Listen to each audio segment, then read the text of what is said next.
الحمد لله نحمده ونستعينه ونستغفره ونؤمن به ونتوكل عليه ونعوذ بالله من شرور أنفسنا ومن سيئات أعمالنا من يهده الله فلا مضل له ومن يضلله فلا هادي له ونشهد أن لا إله إلا الله وحده لا شريك له ونشهد أن محمدا عبده ورسوله رب اشرح لي صدري ويسر لي أمري واحلل عقدة من لساني يفقه قولي اللهم أرنا الحق حقا وارزقنا اتباعه وأرنا الباطل باطلا وارزقنا اجتنابه رب يسر ولا تعسر وتمم بالخير وبك نستعين یا فتاح رب زدنا علما رب زدنا علما. عزیز ماؤں اور بہنوں، راہ حق کے ساتھیوں، السلام علیکم ورحمۃ اللہ وبرکاتہ. اللہ تبارک و تعالیٰ کا لاکھوں احسان ہے کہ الحمدللہ 14 رمضان گزر چکے ہیں، آج 15واں رمضان ہے اور الحمدللہ بہت ہی بخوب گزرے یہ دن. اللہ تعالیٰ تمام ہماری عبادتوں کو قبول فرمائے. اللہم تقبلنا دعانا وصلاتنا وصیامنا وقیامنا یا حی یا قیوم. کہ اللہ تعالیٰ ہماری نمازوں کو، ہمارے روزوں کو، ہمارے قیام کو قبول فرمائے اور ہمارے دلوں کو اخلاص کے ساتھ ایک دوسرے کے ساتھ جوڑے رکھیں.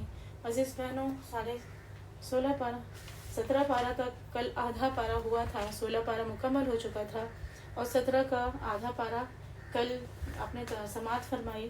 آج جو ہے سورہ انبیاء کل مکمل ہوئی تھی اور آج ہم سورہ حج سے آگے کا آغاز کریں گے. آج جو ہے اب چونکہ اب تک ہم ایک پارہ یا 1.5 پارہ سنے تھے، آج بھی 1.5 پارہ ہے. سورہ حج جو ہے یہ آدھا پارہ ہے، 17 پارہ مکمل ہو جائے گا. پھر 18 پارے میں آئے سورہ مومنون ہے، 6 رکوع. سورہ نور ہے جو کہ مدنی ہے اور بہت سارے اہم احکامات ہیں. اللہ تعالیٰ مدد کرے کہ وقت کے رہتے میں اس تمام چیزوں کو احسن طریقے سے کر سکوں. اور پھر سورہ فرقان ہے جس کے 2 رکوع ہیں. تو ہم پہلے سورہ حج کی طرف آتے ہیں کہ اللہ تبارک تعالیٰ سورہ حج کے بارے میں سورہ بقرہ میں بھی گزر چکا ہے، اس کے احکام آپ نے سنا. اور یہاں یہ سورہ جو ہے سورہ حج جو جیسے آپ سن رہے ہیں کہ کچھ بعض صورتیں مکی ہیں اور اب جو ہے آپ مکی ہی صورتیں گزر رہے تھے. تو یہ سورہ جو حج ہے یہ مکی بھی، اس کے بارے میں بعض روایت آتی ہے کہ مکی ہے، بعض کی باتیں آتی ہیں کہ مدنی ہے. بعض کا یہ بھی ماننا ہے کہ کچھ حصہ مکی ہے، کچھ حصہ مدنی ہے. بعض مفسرین یہ بھی کہتے ہیں کہ اللہ کے رسول صلی اللہ علیہ وسلم جب ہجرت کے لیے مدینہ سے نکل گئے، مکہ سے نکل گئے تھے مدینہ کی طرف، تو بعض آیتیں دوران سفر بھی نازل ہوئی، وہ اسی میں ہیں. بہرحال ہم دیکھیں گے اس کو کہ کس طرح سے آیتیں ہیں، وہ ہم اپنے اوپر کس طرح ان آیتوں کو اپلائی کر سکتے ہیں. کہ سورہ کا نام جو ہے آگے 4 رکوع کی دوسری آیت وَأَذِّن فِي النَّاسِ بِالْحَجِّ، کہ لوگوں کو اعلان عام کر دیا گیا ہے حج کے لیے. اس سورہ ورڈ سے جو ہے اس آیت سے سورہ کا نام لیا گیا الحج.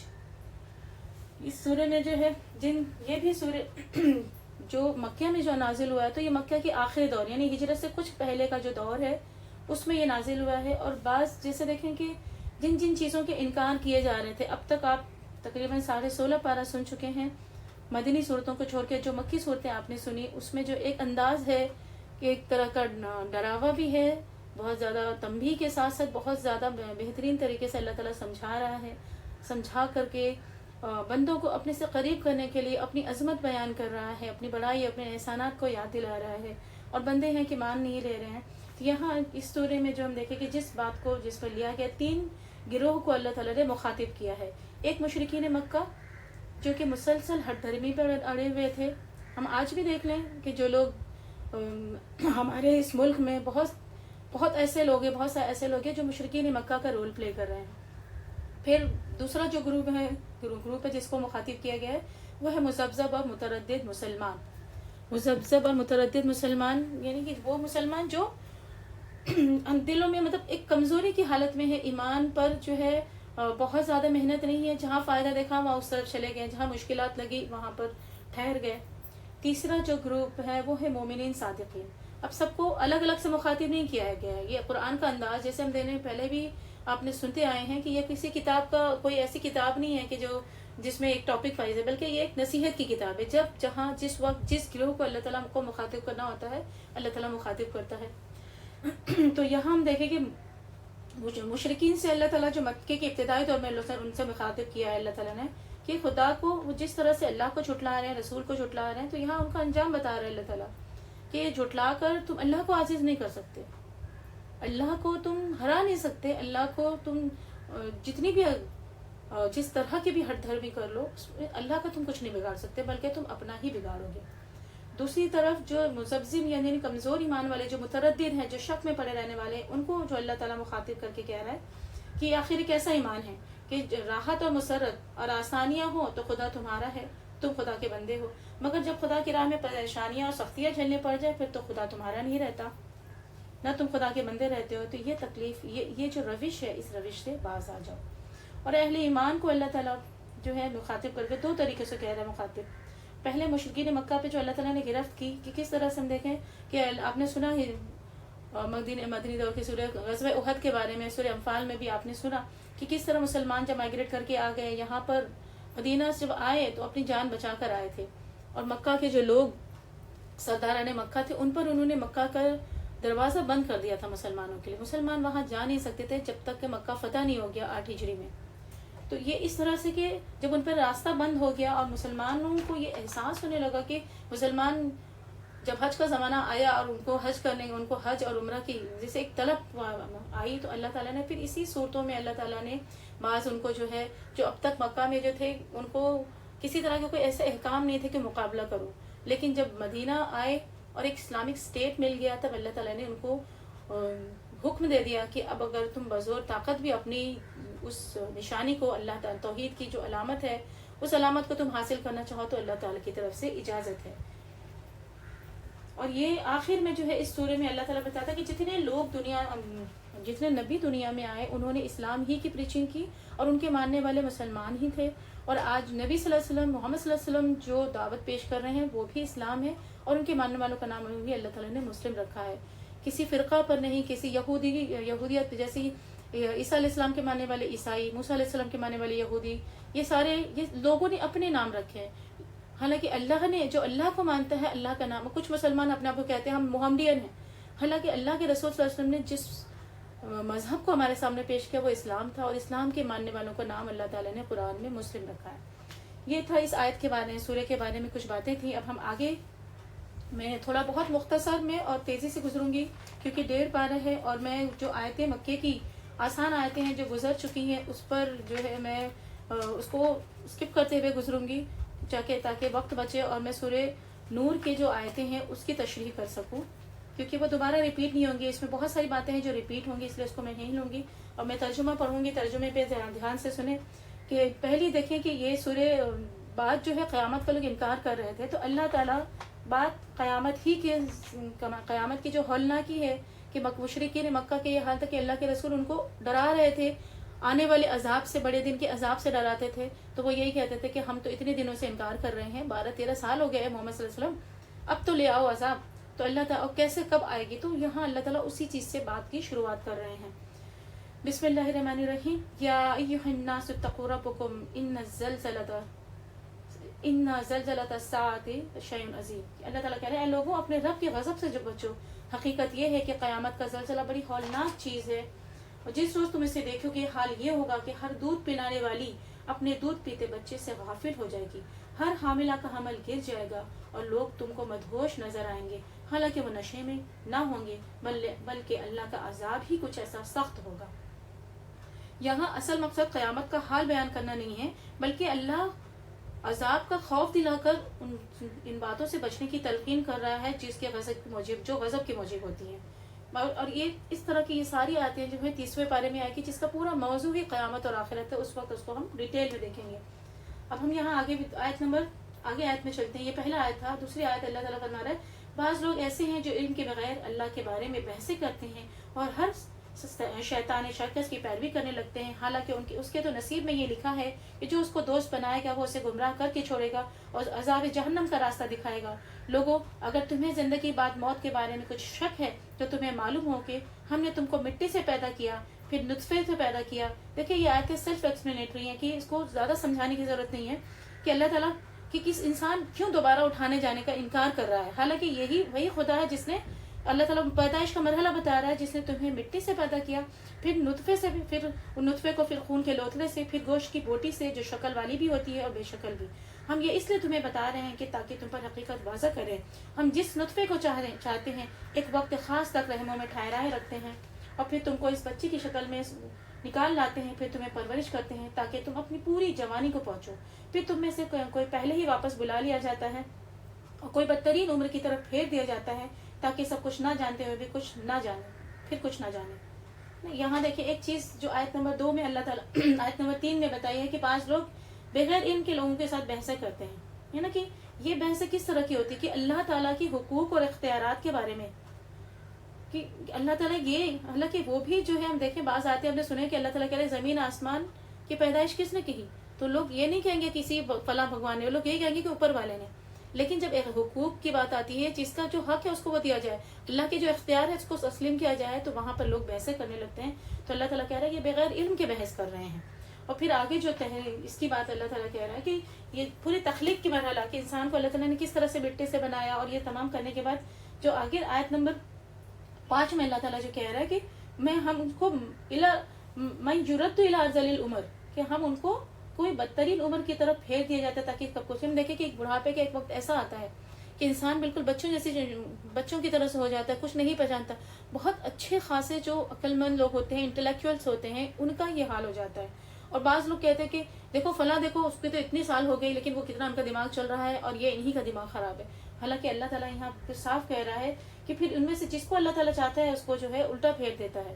اللہ تعالیٰ سے اس عمر کے بارے میں اللہ تعالیٰ سے پناہ مانگنی چاہیے کہ اللہ تعالیٰ ارذل العمر سے ہماری حفاظت فرمائے۔ پھر آگے اللہ تعالیٰ آگے جو ہے عقیدہ آخرت کے بارے میں کس طرح سے اللہ تعالیٰ ہم کو ایک اور آیت پیش کر رہا ہے جو آخرت کے بارے میں، اس میں مثال اللہ تعالیٰ زمین کی پیداوار کی مثال دے کے بتا رہا ہے۔ اور تم دیکھتے ہو کہ زمین سوکھی پڑی ہے، پھر جہاں ہم نے اس پر مہ برسایا یعنی بارش برسایا، یا کیا ایک وہ پھپک اٹھی اور پھول گئی، اور اس نے ہر قسم کی خوش منظر نباتات اگلنی شروع کر دی۔ یہ سب کچھ اس وجہ سے کہ اللہ ہی حق ہے، اور وہ مردوں کو زندہ کرتا ہے اور ہر چیز پر قادر ہے۔ اور اس بات کی دلیل یہ ہے کہ قیامت کی گھڑی آ کر رہے گی، اس میں کسی شک کی گنجائش نہیں۔ اللہ ضرور ان لوگوں کو اٹھائے گا جو قبروں میں جا چکے ہیں۔ بعض اور لوگ ایسے ہیں جو کسی علم اور ہدایت کی روشنی بخشنے والی کتاب کے بغیر گردن اکڑائے و خدا کے بارے میں جھگڑتے ہیں تاکہ لوگوں کو راہ راستے بھٹکا دے۔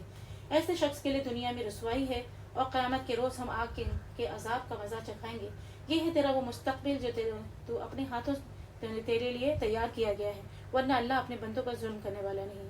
نہیں، انسان جو کام بھی کرتا ہے، یہ آیت نمبر 10 تھی کہ اللہ تعالیٰ اپنے بندوں پر ظلم نہیں کرنے والا ہے۔ اللہ تعالیٰ بہت فیئر ہے، بہت جسٹ ہے۔ بندہ جو کچھ لے کر جائے گا اللہ تعالیٰ اسی بیسس پہ ہم جو لے کر جائیں گے، تو انسان کہتے ہیں نا ہم جو بویا وہی کاٹیں گے۔ اگر انسان نے کاٹے بوئے ہیں تو وہ پھول نہیں، وہ اس کو پھول نہیں ملیں گے۔ تو یہی اللہ تعالیٰ بندوں پر ظلم نہیں کرتا۔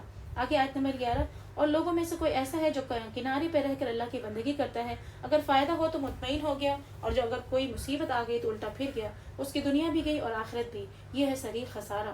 پھر وہ لوگ اللہ کو چھوڑ کر ان کو پکارتا ہے جو نہ اس کو نقصان پہنچا سکے نہ فائدہ۔ یہ ہے گمراہی کی انتہا۔ یہ جو کمزور ایمان کی بات ہے، دیکھیں کہ ہم کو اللہ تعالیٰ سے ایمان بہت زیادہ مانگنا چاہیے۔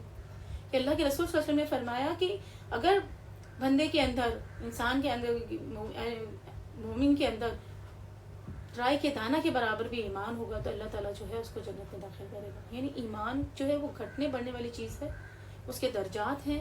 اللہ تعالیٰ سے ایمان مانگنے والی چیز ہے کہ ہم مسلمان ہیں، لیکن ایمان، اللہ تعالیٰ سے ایمان کے خاتمے پر دعا کرنا چاہیے۔ اور یہاں اللہ تعالیٰ یہ کہہ رہے ہیں کہ جب ہم خود اپنا جائزہ لیں آیت کی روشنی میں، کہ جب ہم کو آسان دین، ہم کو نمازیں پڑھنا، روزے رکھنا، یہ تمام چیزیں آسان لگتی ہے، لیکن جب کسی طرح کے ہم سے کوئی مطالبہ کیا جاتا ہے اسلام کے لیے، پھر ہم وہی ٹھہر جاتے ہیں کہ کہیں ہم پولیس کی نظر میں تو نہیں آ جائیں گے، ہم فلاں کی نظر میں تو نہیں آ جائیں گے، ہے نا۔ تو ہم اس طرح کا اسٹیپ لینے کے لیے جو ہے ہم ٹھہر جاتے ہیں، اور یہاں اللہ تعالیٰ ان سے کہہ رہا ہے، ان کو ہی مخاطب کر رہا ہے۔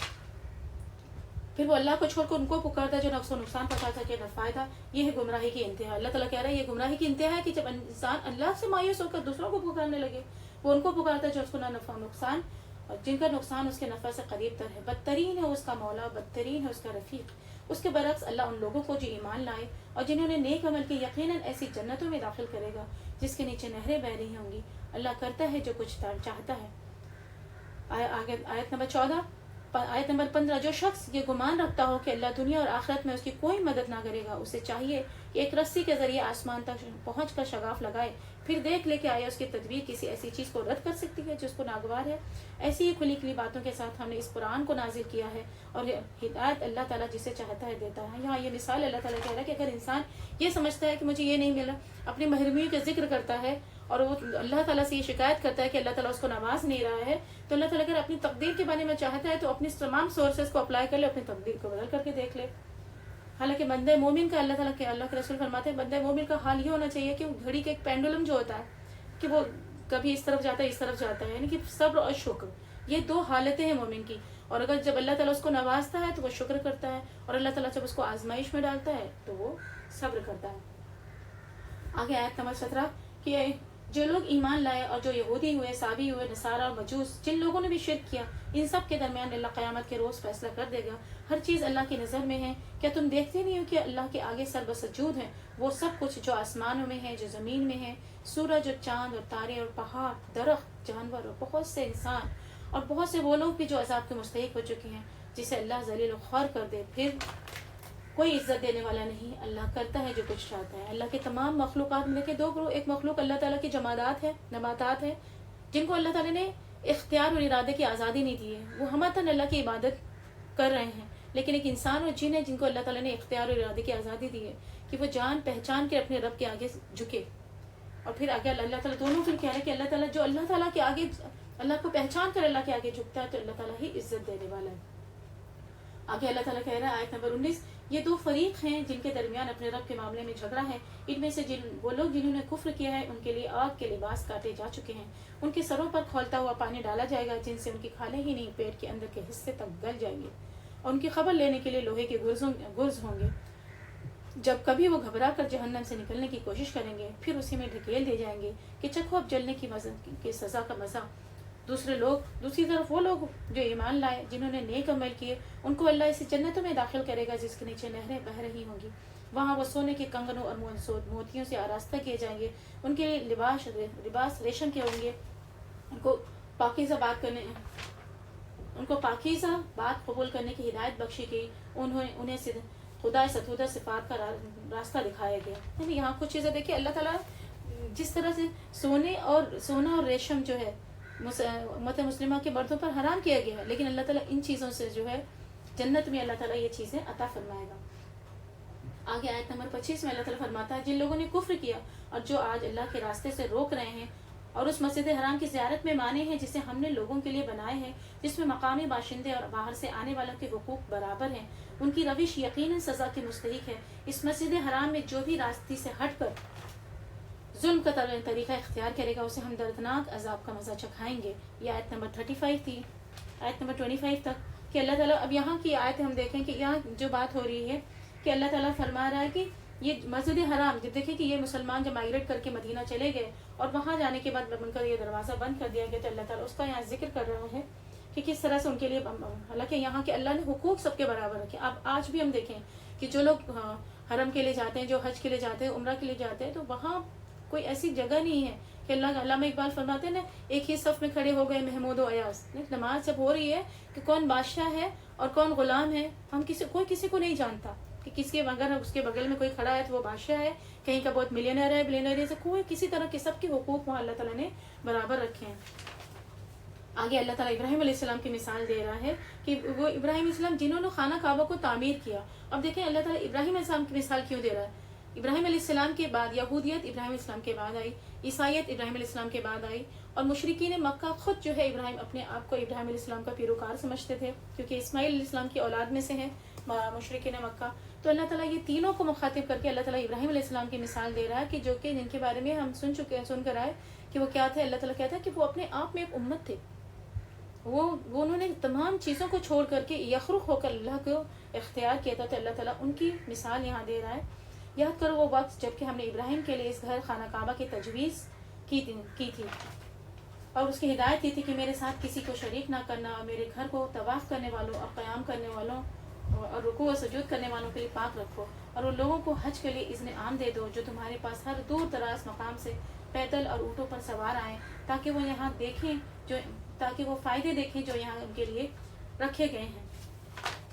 اور چند مقررہ دنوں میں ان جانوروں پر اللہ کا نام لے جو اس نے انہیں بخشے ہیں, اور خود بھی کھائیں اور تنگ اور دست اور محتاج کو بھی کھلائیں، پھر اپنا میل اور کچیل دور کریں اور اپنی نظریں پورے کریں اور اس قدیم گھر کا طواف کریں۔ آیت نمبر 29 ذالکہ، اور یہ تھا تعمیر کعبہ کا مقصد، جو کوئی اللہ کی قائم کردہ حرمتوں کا احترام کرے تو اس کے رب کے نزدیک خود اسی کے لیے بہتر ہے۔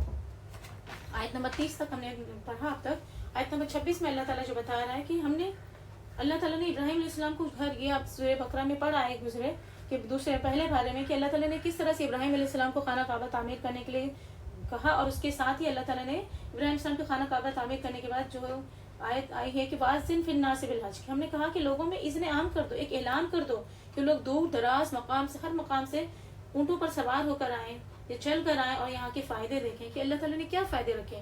کچھ روحانی فائدے ہیں، ہے نا، یہ ہم سب تمام لوگ جانتے ہیں حج کے فائدے۔ ہم اسی لیے ہم دیکھیں مسلمانوں میں، امت مسلمہ میں ہم اتنے زیادہ حریص ہو گئے ہیں اس معاملے کے کہ اپنے آپ کو لے کر کے اتنے زیادہ حریص ہیں کہ سب کچھ اپنے لیے ہی چاہتے ہیں۔ ایک حج کر لیا تو دوسری حج کی تمنا، ایک عمرہ کر لیا تو دوسرے عمرہ کی تمنا۔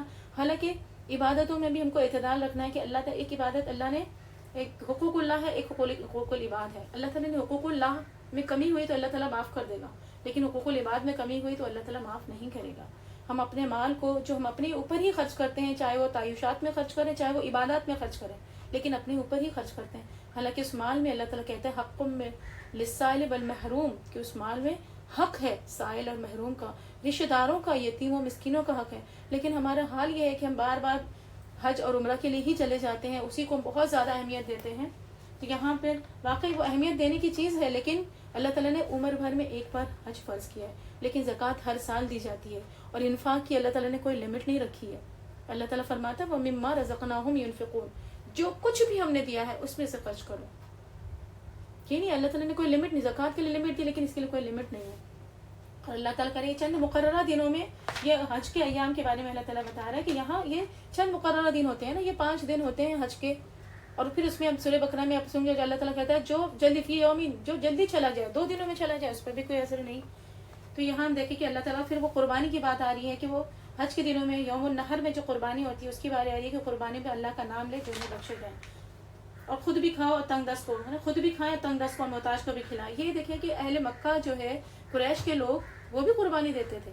قربانی دینے کا انداز، جب وہ قربانی دیتے تھے اپنی قربانی میں سے کھاتے نہیں تھے، اور ان کا طریقہ یہ تھا کہ جب وہ قربانی کرتے تھے تو اس کا جو گوشت خون ہوتا تھا وہ اس کو لے جا کے دیواروں، خانہ کعبہ کی دیواروں پہ پھیلا دیتے تھے، لگا دیتے تھے، اور وہ سمجھتے تھے کہ اس طرح سے خدا کے پاس پہنچ گیا۔ تو اللہ تعالیٰ، اور خود نہیں کھاتے تھے قربانی کا گوشت، تو اللہ تعالیٰ کہہ رہے ہیں خود بھی کھاؤ اور تنگ دست محتاجوں کو بھی کھلاؤ، پھر اپنا میل کچیل دور کریں اور اپنی نظریں پوجی کریں۔ یعنی کہ یہ 9 ذی الحج قربانی، جو یہ 10 ذی الحج اس کو یوم النحر کہتے ہیں، یعنی قربانی کا دن جو ہوتا ہے، اس دن کے لیے کہا کہ یوم ذی الحج کو فارغ ہو کر احرام کھول دو، حجامت کراؤ، نہائے دھوئے، اور وہ پابندیاں جو اللہ تعالیٰ نے احرام کی حالت میں رکھی تھی، ایک محلل جو ہوتا ہے جب وہ احرام باندھتا ہے تو بہت ساری تمام پابندیاں اس پہ لگ جاتی ہیں، ان پابندیوں سے جو ہے قربانی کے بعد وہ آزاد ہو جاتا ہے، سوائے ایک کہ وہ بیوی سے تعلقات رکھنا جب تک کہ وہ طواف افادہ نہ کر لے۔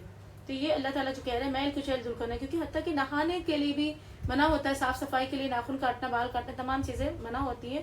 تو اب جو ہے اللہ تعالیٰ کہہ رہا ہے کہ اپنا میل کچیل دور کریں، نہیں احرام کھولنے سے پہلے یہ قربانی سے فارغ ہو کر احرام کھول دیں، حجامت کروا لیں، یعنی حجامت یعنی بال کروانا، جیسے عورتوں کو ہے کہ عورتیں بال، جو مرد کو ہے کہ وہ پوری طرح سے بال نکالتے ہیں، اور عورتوں کے لیے کہ وہ بال کاٹیں، پھر نہائے دھوئے اور پابندیاں ختم، یہ اس طرح کی یہ باتیں۔ اور آگے اللہ تعالیٰ کہہ رہا ہے کہ یہ اور اس قدیم گھر کا طواف کریں، یعنی طواف افادہ، یا قدیم گھر کی زمین پہ سب سے پہلا گھر جو بنا ہے وہ وہی ہے اللہ کا گھر۔ اور اللہ تعالیٰ کا یہ تھا تعمیر کعبہ کا مقصد، تعمیر کعبہ کا مقصد یہ تھا کہ اللہ کی عبادت، اللہ کی کبریائی کی جائے، جو کہ آج مشرکین مکہ نے وہاں پہ وہ بتوں کا اڈا بنا کے رکھا ہوا ہے، تو اللہ تعالیٰ اس کی حقیقت بیان کر رہا ہے۔ آگے چلیں کہ اور تمہارے لیے مویشی کے جانور حلال کیے گئے مائے سوا ان چیزوں کے جو تمہیں بتائی جا چکی ہے، پس تم بتوں کی گندگی سے بچو، جھوٹی باتوں سے پرہیز کرو، یکسو ہو کر اللہ کے بندے بنو، اس کے ساتھ کسی کو شریک نہ کرو، جو کوئی اللہ کے ساتھ شریک کرے تو گویا یقیناً وہ آسمان سے گر گیا، اب یا تو پرندے اسے اچک لے جائیں گے یا ہوا اس کو ایسی جگہ لے جا کر پھینک دے گی جو اس کے چھیترے اکھیڑ دے گی۔ یہ ہے اصل معاملہ، اسے سمجھ لو، جو اللہ کے مقرر کردہ شاعر کا احترام کرے تو یہ دلوں کے تقویٰ سے قریب تک بہتر ہے، اور تمہیں ایک وقت مقرر تک ان ہدی کے جانوروں سے فائدہ اٹھانے کا حق ہے، اور ان کے قربان کرنے کی جگہ اسی قدیم گھر کے پاس ہے. ہر امت کے لیے ہم نے قربانی کا ایک معنی. یہ شاعر اللہ کیا ہوتا ہے؟ جو وہ چیزیں جو دین دیکھ کے جو اسلام کی نشانیاں جو کہتے ہیں, اس میں قربانی کے جانور بھی ہوتے ہیں, جن میں آج ہم کو قربانی کے لیے حج کے لیے جاتے ہیں, کچھ لے کے نہیں جانا ہوتا ہے, پیسے لے کر گئے, باقی ساری چیزیں خرید لیا. لیکن وہ زمانہ یہ تھا کہ قربانی کے جانور بھی لوگ لے کر جاتے تھے, تو اس میں ایک طرح کے علامت کے پٹے پڑے ہوتے تھے, اس کو کہا جا رہا ہے شاعر اللہ. اور یہاں اللہ تعالیٰ کہہ رہے ہیں ان سے فائدہ اٹھانے کا حق, کہ جب وہ بعض چیزیں جیسے وہ اس کی حرمت اتنے زیادہ سمجھتے تھے کہ اس پر نہ سوار ہوتے تھے نہ تو اس کا دودھ استعمال کرتے تھے, تو اللہ تعالیٰ یہاں اس چیز کے کہہ رہے ہیں کہ اس سے فائدہ اٹھانے کا حق ہے. پھر آگے آئے تھے کہ ہر امت کے لیے ہم نے قربانی کا قاعدہ مقرر کر دیا ہے, تاکہ اس امت کے لوگ اس جانوروں پر اللہ کا نام لے جو اس نے ان کو بخشے ہیں. ان مختلف طریقوں کے اندر مقصد ایک ہی تھا کہ بس تمہارا خدا ایک ہی خدا ہے, اسی کے مطیع فرمان رہو. اے نبی صلی اللہ علیہ وسلم بشارت دے دو عاجزانہ روش اختیار کرنے والوں کو, جن کا حال یہ ہے کہ اللہ کا ذکر سنتے ہیں تو ان کے دل کانپ اٹھتے ہیں, اور جو مصیبت بھی ان پر آتی ہے اس پر صبر کرتے ہیں, نماز قائم کرتے ہیں, جو کچھ اللہ نے رزق دیا ان میں سے خرچ کرتے ہیں. اور یہاں تو ایک بات اللہ کے ذکر کی بات ہے کہ ان کے دل کانپ اٹھتے ہیں. یہ یہاں پہ جب ہم آتے ہیں کہ اللہ کے ذکر, جب ہم اللہ کا ذکر سنتے ہیں تو اس وقت ہمارے دل کا کیا حالت ہوتا ہے. اللہ کے رسول صلی اللہ علیہ وسلم نے فرمایا کہ 3 حالت ایسی ہیں, 3 کیفیات میں اپنے دل کا جائزہ لیا کرو, کہ اگر ان کیفیات میں تمہارا دل موجود ہے, تمہارے دل لگے تو سمجھو تمہارے پاس دل ہے, اور اگر تمہارا دل نہ لگے تو سمجھو تو اللہ تعالیٰ سے ایک دل مانگو, ہے نا. وہ پہلی کیفیت, وہ کیفیت کیا ہے؟ اللہ تعالیٰ فرماتا ہے کہ وہ کیفیت پہلی کی جب قرآن کی تلاوت کریں, کہ قرآن پڑھتے وقت, یعنی قرآن پڑھتے وقت کہ جب ہم قرآن پڑھ رہے ہیں تو کیا آیا کیجیے گا نا, جو وجلت قلوب ان کے دل لرز اٹھتے ہیں, اور ذکر کی مجالس میں اور تنہائی میں, اللہ کے تنہائی میں ہم اللہ کو اللہ ہم کو یاد آ رہا ہے کہ نہیں. یہ 3 اوقات ایسے ہیں, 3 حالات ہیں کہ اپنے دل کی جائزہ لیا کریں. اللہ تعالیٰ ہم کو وہ دل دے جو پھیلنے والا نہ ہو, بلکہ اللہ کا ذکر سن کر جو ہے اللہ کی طرف دوڑنے والا ہو. آگے آیت نمبر 36 ہے, اور قربانی کے اونٹوں کو ہم نے تمہارے لیے شاعر اللہ نے شامل کیا, تمہارے لیے ان میں بھلائی ہے, پس انہیں کھڑا کر کے ان پر اللہ کا نام لو, اور جب قربانی کے بعد ان کی پیٹھیں زمین پر ٹک جائیں تو ان میں سے خود اس کو خود بھی کھاؤ, ان کو لو, ان کو بھی کھلاؤ جو قناعت کیے ہوئے بیٹھے ہوئے, اور ان کو بھی جو اپنی حاجت پیش کرے. اور ان جانوروں کو ہم نے تمہارے لیے مسخر کیا تاکہ تم شکریہ ادا کرو. نہ ان کے گوشت اللہ کو پہنچتے, نہ ان کا خون, مگر اسے تمہارا تقویٰ پہنچتا ہے. اس نے ان کو تمہارے لیے اس لیے مسخر کیا تاکہ اس کی بخشی ہوئی ہدایت پر تم اس کی تکبیر کرو. یہاں قربانی کے بارے میں بات آ رہی ہے کہ اللہ کے رسول صلی اللہ علیہ وسلم, اللہ تعالیٰ جو اسلام میں قربانی کی بات ہے, اللہ تعالیٰ نے ہر امت کے لیے قربانی فرض کیا. اور یہاں اونٹوں کی بات آ رہی ہے کہ اونٹوں کے بارے میں جب بدن لفظ آیا ہے اونٹ کے لیے, کہ اونٹ کی قربانی جو ہوتی ہے اس میں 7 لوگ شامل ہو سکتے ہیں. اسی لیے اونٹ یعنی جو بڑے کا جانور ہے, اونٹ لیں, گائے لیں, بھینس لیں, اس میں 7 لوگ شامل ہو سکتے ہیں. اور اسی طرح اللہ تعالیٰ کہہ رہا ہے کہ اس میں 3 حصے ہوں, ایک رشتہ داروں کا ہو, ایک اللہ کے لیے, ایک حصہ اللہ کو لگائے, اللہ کا غریب و مسکینوں والا, ایک رشتہ داروں کا, ایک اپنا. یہ نہ ہو کہ, اور پھر یہ کہ جیسے ہم نے سورہ پیچھے پڑھا ہے سورہ انعام میں, کہ جو اللہ کا حصہ ہوتا ہے وہ تو اللہ کو نہیں پہنچتا, بلکہ اس میں اچھی چیزیں چھانٹ لیتے ہیں. تو یہ چھانٹنے والا ناکام نہ کرے, بلکہ جو بہترین چیز ہے وہی اللہ کے راہ میں گئے, کیونکہ وہ جو اللہ کے راہ میں جائے گا وہی ہمارے کام آئے گا. باقی تو جو ہم نے کھا کے ختم کر دیا. یہاں جو اللہ تعالیٰ کہہ رہا ہے کہ اللہ تعالیٰ کو جو تم قربانی کرتے ہو, آج ہم دیکھیں کہ نام و نمود کے لیے بڑے سے بڑے بکرے لانا, بہت زیادہ نام و نمائش کرنا, اللہ تعالیٰ کو وہ نہیں پہنچتا ہے. کتنے کلو کا یا کتنا بڑا بکرا خریدا وہ نہیں, بلکہ اللہ تعالیٰ کہہ رہا ہے لن ینال اللہ لحومها, نہیں ہرگز نہیں پہنچتا اللہ تعالیٰ کو. لن لفظ آیا ہے, سخت تاکید کی گئی ہے, لن ینال اللہ لحومها ولا دماؤها, ہرگز نہیں پہنچتا اللہ تعالیٰ کو اس کا گوشت اور نہ اس کا خون, ولکن ینالہ, لیکن پہنچتا ہے تمہارے اندر تم کس دلی کیفیت کے ساتھ اس قربانی کو اللہ کے آگے پیش کر رہے ہو. تو جب ہم یہ قربانی پیش کریں تو اپنے دل کی کیفیت کو جانچ لیں کہ آیا کیا یہ دل اللہ کی طرف پوری طرح سے آمادہ ہے اس قربانی کے لیے, نہیں کہ اللہ تعالیٰ سے پوری طرح سے لگا ہے یا نہیں وہ. اور آگے اللہ تعالیٰ کہہ رہے ہیں تاکہ اس کی بخشی ہوئی ہے نا, لِتُكَبِّرُوا اللَّهَ عَلَىٰ مَا هَدَاكُمْ, ہے نا. جب رمضان کے جب روزے فرض کیے گئے تو وہاں پہ بھی اللہ تعالیٰ کہ اسی بات پر ختم کرتے ہیں اس بات کو کہ وَلِتُكَبِّرُوا اللَّهَ عَلَىٰ مَا هَدَاكُمْ, تو تم یہ روزے پورے کرو تاکہ, اور اللہ کی کبریائی کرو اس بات پر, اللہ تعالیٰ کی بڑائی کرو اس بات پہ اللہ تعالیٰ نے ان کو ہدایت بخشی ہے.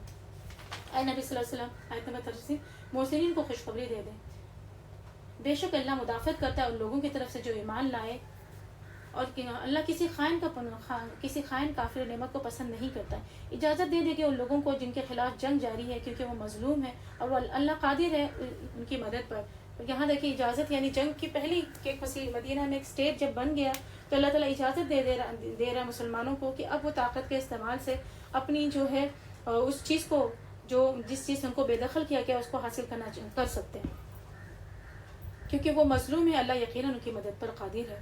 یہ وہ لوگ ہیں جو اپنے گھروں سے ناحق نکال دے گئے اس قصور کے بنا پر کہ وہ کہتے ہیں ہمارا رب اللہ ہے۔ اگر اللہ ان لوگوں کو اور ایک دوسرے کے ذریعے سے دفع نہ کرتا تو خانقاہ یا گرجا اور معبد مسجدیں جن میں کثرت سے اللہ کا نام لیا جاتا ہے سب مسمار کر ڈالی جاتی ہیں۔ اللہ ضرور ان لوگوں کی مدد کرے گا جو اس کی مدد کریں گے۔ اللہ بڑا طاقتور اور زبردست ہے۔ یہ وہ لوگ ہیں جنہیں اگر اللہ اپنی زمین پر اقتدار بخشے تو وہ نماز قائم کریں گے، زکوٰۃ دیں گے، معروف کا حکم دیں گے اور منکر سے منع کریں گے، اور تمام معاملات کا انجام کار اللہ کے ہاتھ میں ہے۔ یہاں دیکھیے اللہ تعالیٰ اجازت کے ساتھ ساتھ اللہ تعالیٰ جو ہے اپنی مدد کی بات کر رہا ہے کہ اللہ تعالیٰ ان کی مدد ضرور کرے گا جو اللہ کے وَلَيَنْصُرَ اللَّهُ، ضرور اللہ مدد کرے گا۔ مطلب تاکید کے ساتھ اللہ تعالیٰ کہہ رہا ہے وَلَيَنْصُرَنَّ اللَّهُ مَن يَنْصُرُهُ، اللہ ضرور اس کی مدد کرے گا جو اللہ کی مدد کرے گا۔ ہم دیکھیں اللہ کی مدد ہے نا، انسان ہم بندے ہیں، اللہ تعالیٰ سے ڈرتے ہیں تو اللہ تعالیٰ درجات بناتا ہے، محسنین ہے نا، متقین ہے، محسنین ہے، اس طرح کے درجے ہوتے ہیں بندے کے اپنی عبادات کے ذریعے سے۔ لیکن جب بندہ اللہ تعالیٰ کے کام کرنے لگتا ہے نا، لوگوں کی ہدایت کے ذریعے بنتا ہے، جب زمین میں جو فساد برپا ہے اس فساد کو جو ہے مٹانے کے لیے کھڑا ہوتا ہے، زمین میں جو برائیاں پھیلی اس برائیوں کو مٹانے کے لیے اور لوگوں کو اللہ کے دین کی طرف بلانے کے لیے جب کھڑا ہوتا ہے تو وہ اللہ کا کام کرتا ہے۔ تو اللہ تعالیٰ کیا تب اس کا مرتبہ بڑھ کر انصار اللہ ہو جاتا ہے، یعنی اللہ کا مددگار۔ ایک بہترین ٹائٹل جو اللہ تعالیٰ سورہ صف میں فرماتا ہے من انصاری اللہ، کون ہے اللہ کی مددگار، ہے نا، کہ اللہ کا مددگار ہے نا۔ بہنیں کہہ دیں نحن انصار اللہ، کہ ہمیں اللہ کی مددگار، کہ اب انشاءاللہ کوشش کریں کہ ہماری اندر جو صلاحیت ہے، جتنی استطاعت ہے، اتنا تک ہم اللہ کے دین کو قائم کرنے کے لیے، اللہ کے دین کو نافذ کرنے کے لیے کھڑے ہو جائیں، یا کم از کم ایسے لوگوں کے سپورٹر بن جائیں جو یہ کام کر رہے ہیں، اپنی جان سے نہ صحیح اپنے مال سے صحیح، کہ اللہ تعالیٰ اس میں ہمارا حصہ لگا دے انصار اللہ میں۔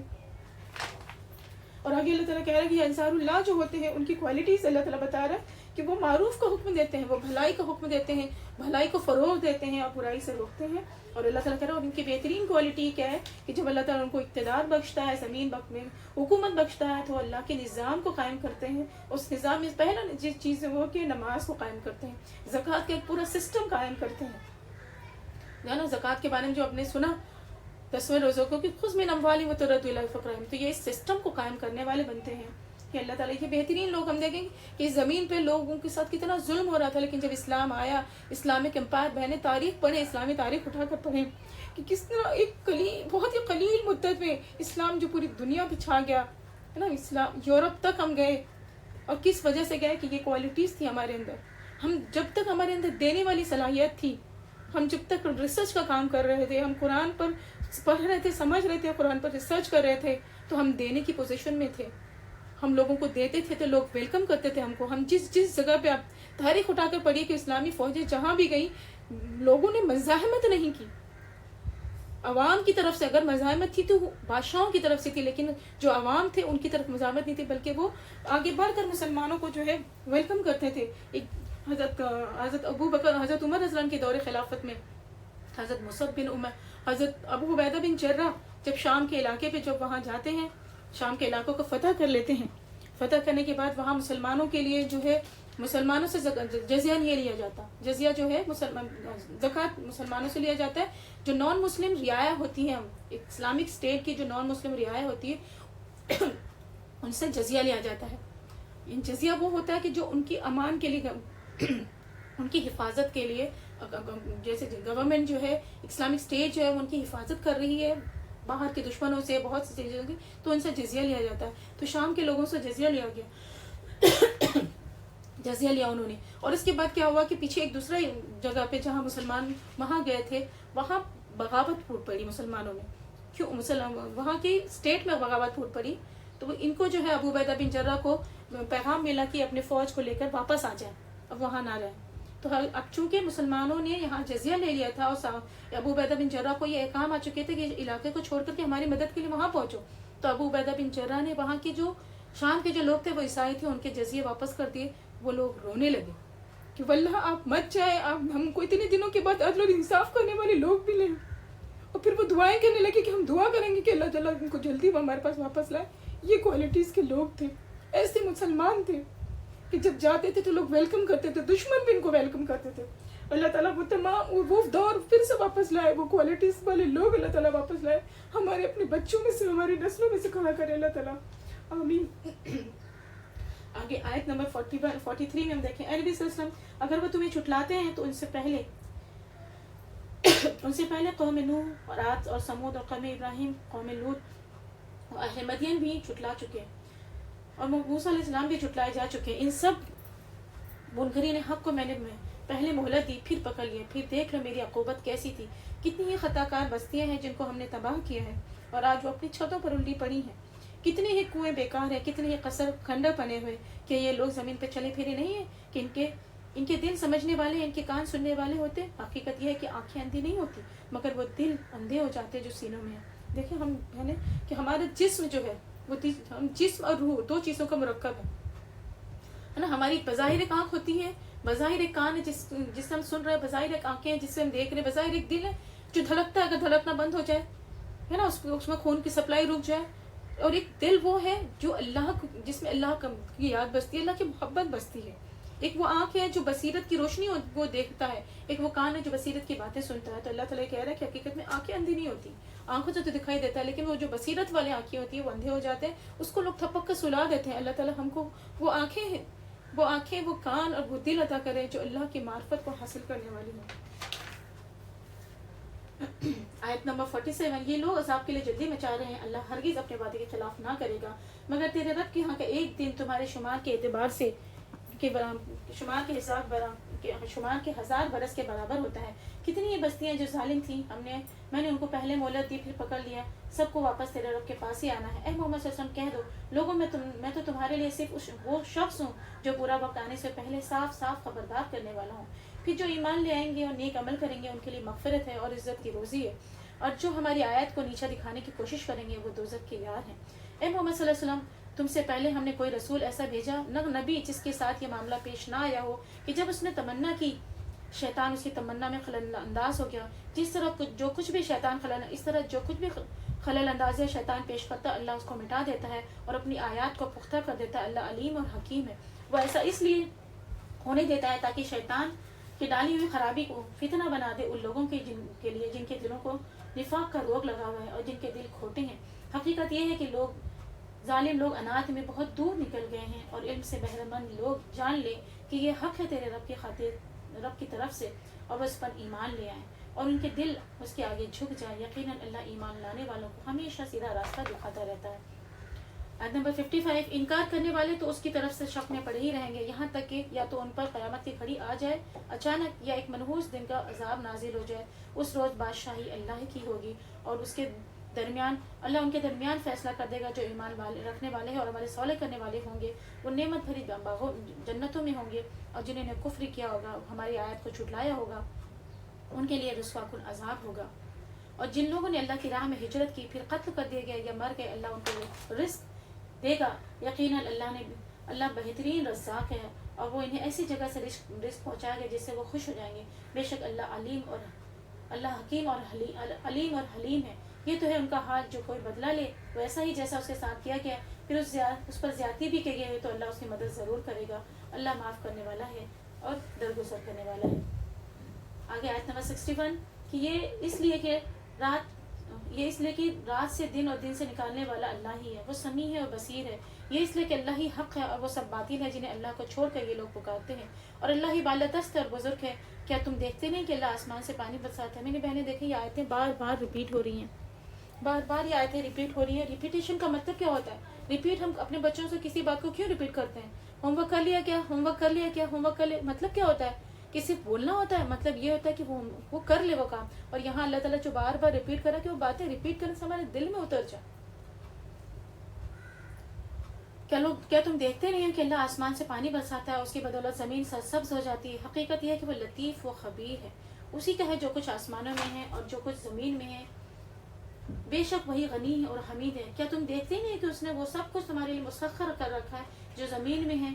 اسی نے کشتی کو قاعدے کا پابند بنایا ہے, اسی کے حکم سے چلتی ہے. میں نے دیکھے جو سائنس کے اسٹوڈنٹس ہیں, اپنے اسٹوڈنٹس اپنے بچوں کو یہ آیتیں بتائیں کہ اللہ تعالیٰ کس طرح سے ایک آیت ہے نا, یہ آیت جیسے ایک کسان کے لیے بھی ہے تو ایک سائنٹسٹ کے لیے بھی ہے, ایک ایسٹروناٹ کے لیے بھی ہے. کیسے اللہ تعالیٰ مثال دے رہا ہے کہ کشتی کا اللہ تعالیٰ نے پابند بنایا, کیسے وہ کشتی میں چلتا ہے, کشتی کیسے پانی میں چلتی ہے. اللہ تعالیٰ نے پانی میں ایسی کیا چیز رکھی ہے, کون سی صلاحیت رکھی ہے نا. یہ بوائنٹ فورس ہوتے ہیں جو کسی بھی چیز کو نیچے نہیں جانے دیتے. ہوا میں کیسے پرندے اڑتے ہیں, نیچے نہیں آتے. یہ ساری چیزیں بچوں کے سامنے ذکر کریں, قرآن کی ان آیتوں کو پڑھیں تاکہ وہ جو سیریل کارٹونز دیکھ دیکھ کر کے ان کے دل جو ہے اس سے ان کے ایمان اور عقیدے پہ جو کارٹون کے ذریعے سے جو ضرب لگائی جا رہی ہے, ہم ان آیتوں کے ذریعے سے ان کو بچوں کے اندر بچپن سے توحید کو ودیت کریں. اللہ تعالیٰ فرما رہا ہے کہ اسی نے کشتی کو قاعدے کا پابند بنایا ہے کہ وہ اس کے حکم سے سمندر میں چلتی ہے. وہی آسمانوں کو اسی طرح تھامے ہوئے ہیں کہ اس کے اذن کے بغیر وہ زمین پر گر نہیں سکتا. واقع یہ ہے کہ اللہ ان لوگوں کے حق میں بڑا شفیق اور رحیم ہے. وہی ہے جس نے تمہیں زندگی بخشی, وہی تم کو موت دے گا اور وہی تم کو زندہ کرے گا. سچ یہ ہے کہ انسان بڑا ہی منکر حق ہے. ہر امت کے لیے, آگے اللہ تعالیٰ فرماتے ہیں, ہر امت کے لیے ہم نے ایک طریقہ عبادت مقرر کر دیا ہے جس کی وہ پیروی کرتی ہے. بس اے محمد صلی اللہ علیہ وسلم وہ اس معاملے میں تم سے جھگڑا نہ کریں. لکم دینکم ولی دین, تمہارے لیے تمہارا دین, ہمارے لیے ہمارا دین. تم اپنے رب کی طرف دعوت دو, یقیناً تم سیدھے راستے پر ہو.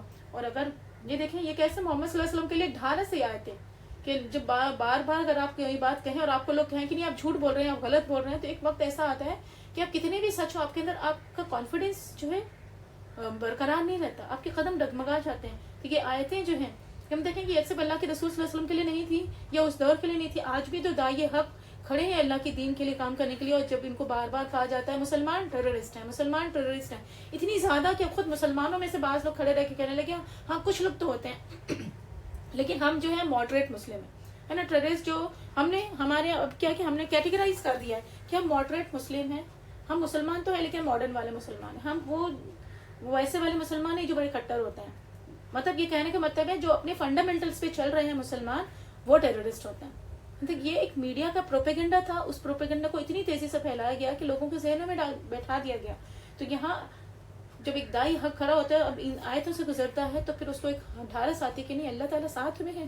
تو اسی لیے تو اللہ تعالیٰ بارہا جو ہم قرآن کے ساتھ ہمارا تعلق اتنا ہونا چاہیے کہ ہمارے قدموں کے اندر استقامت ہے. آج ایک فتنے کا دور ہے, بہت بڑا فتنہ جو ہے اسلام کے خلاف یعنی امت مسلمہ کے خلاف پھیلایا جا رہا ہے. اگر آج فتنے میں اللہ تعالیٰ نے وَبَسْتَعِينُوا بِالصَّبْرِ وَالصَّلَاةِ کہ صبر و نماز کے ساتھ مدد چاہ ہو, اور اللہ تعالیٰ اللہ کے رسول جو کہنا ہے کہ قرآن کی تلاوت ہے نا, یہ دلوں کو اللہ کا ذکر جو ہے دلوں کو اطمینان بخشتا ہے. اس کے ذریعے سے استقامت حاصل ہوگی.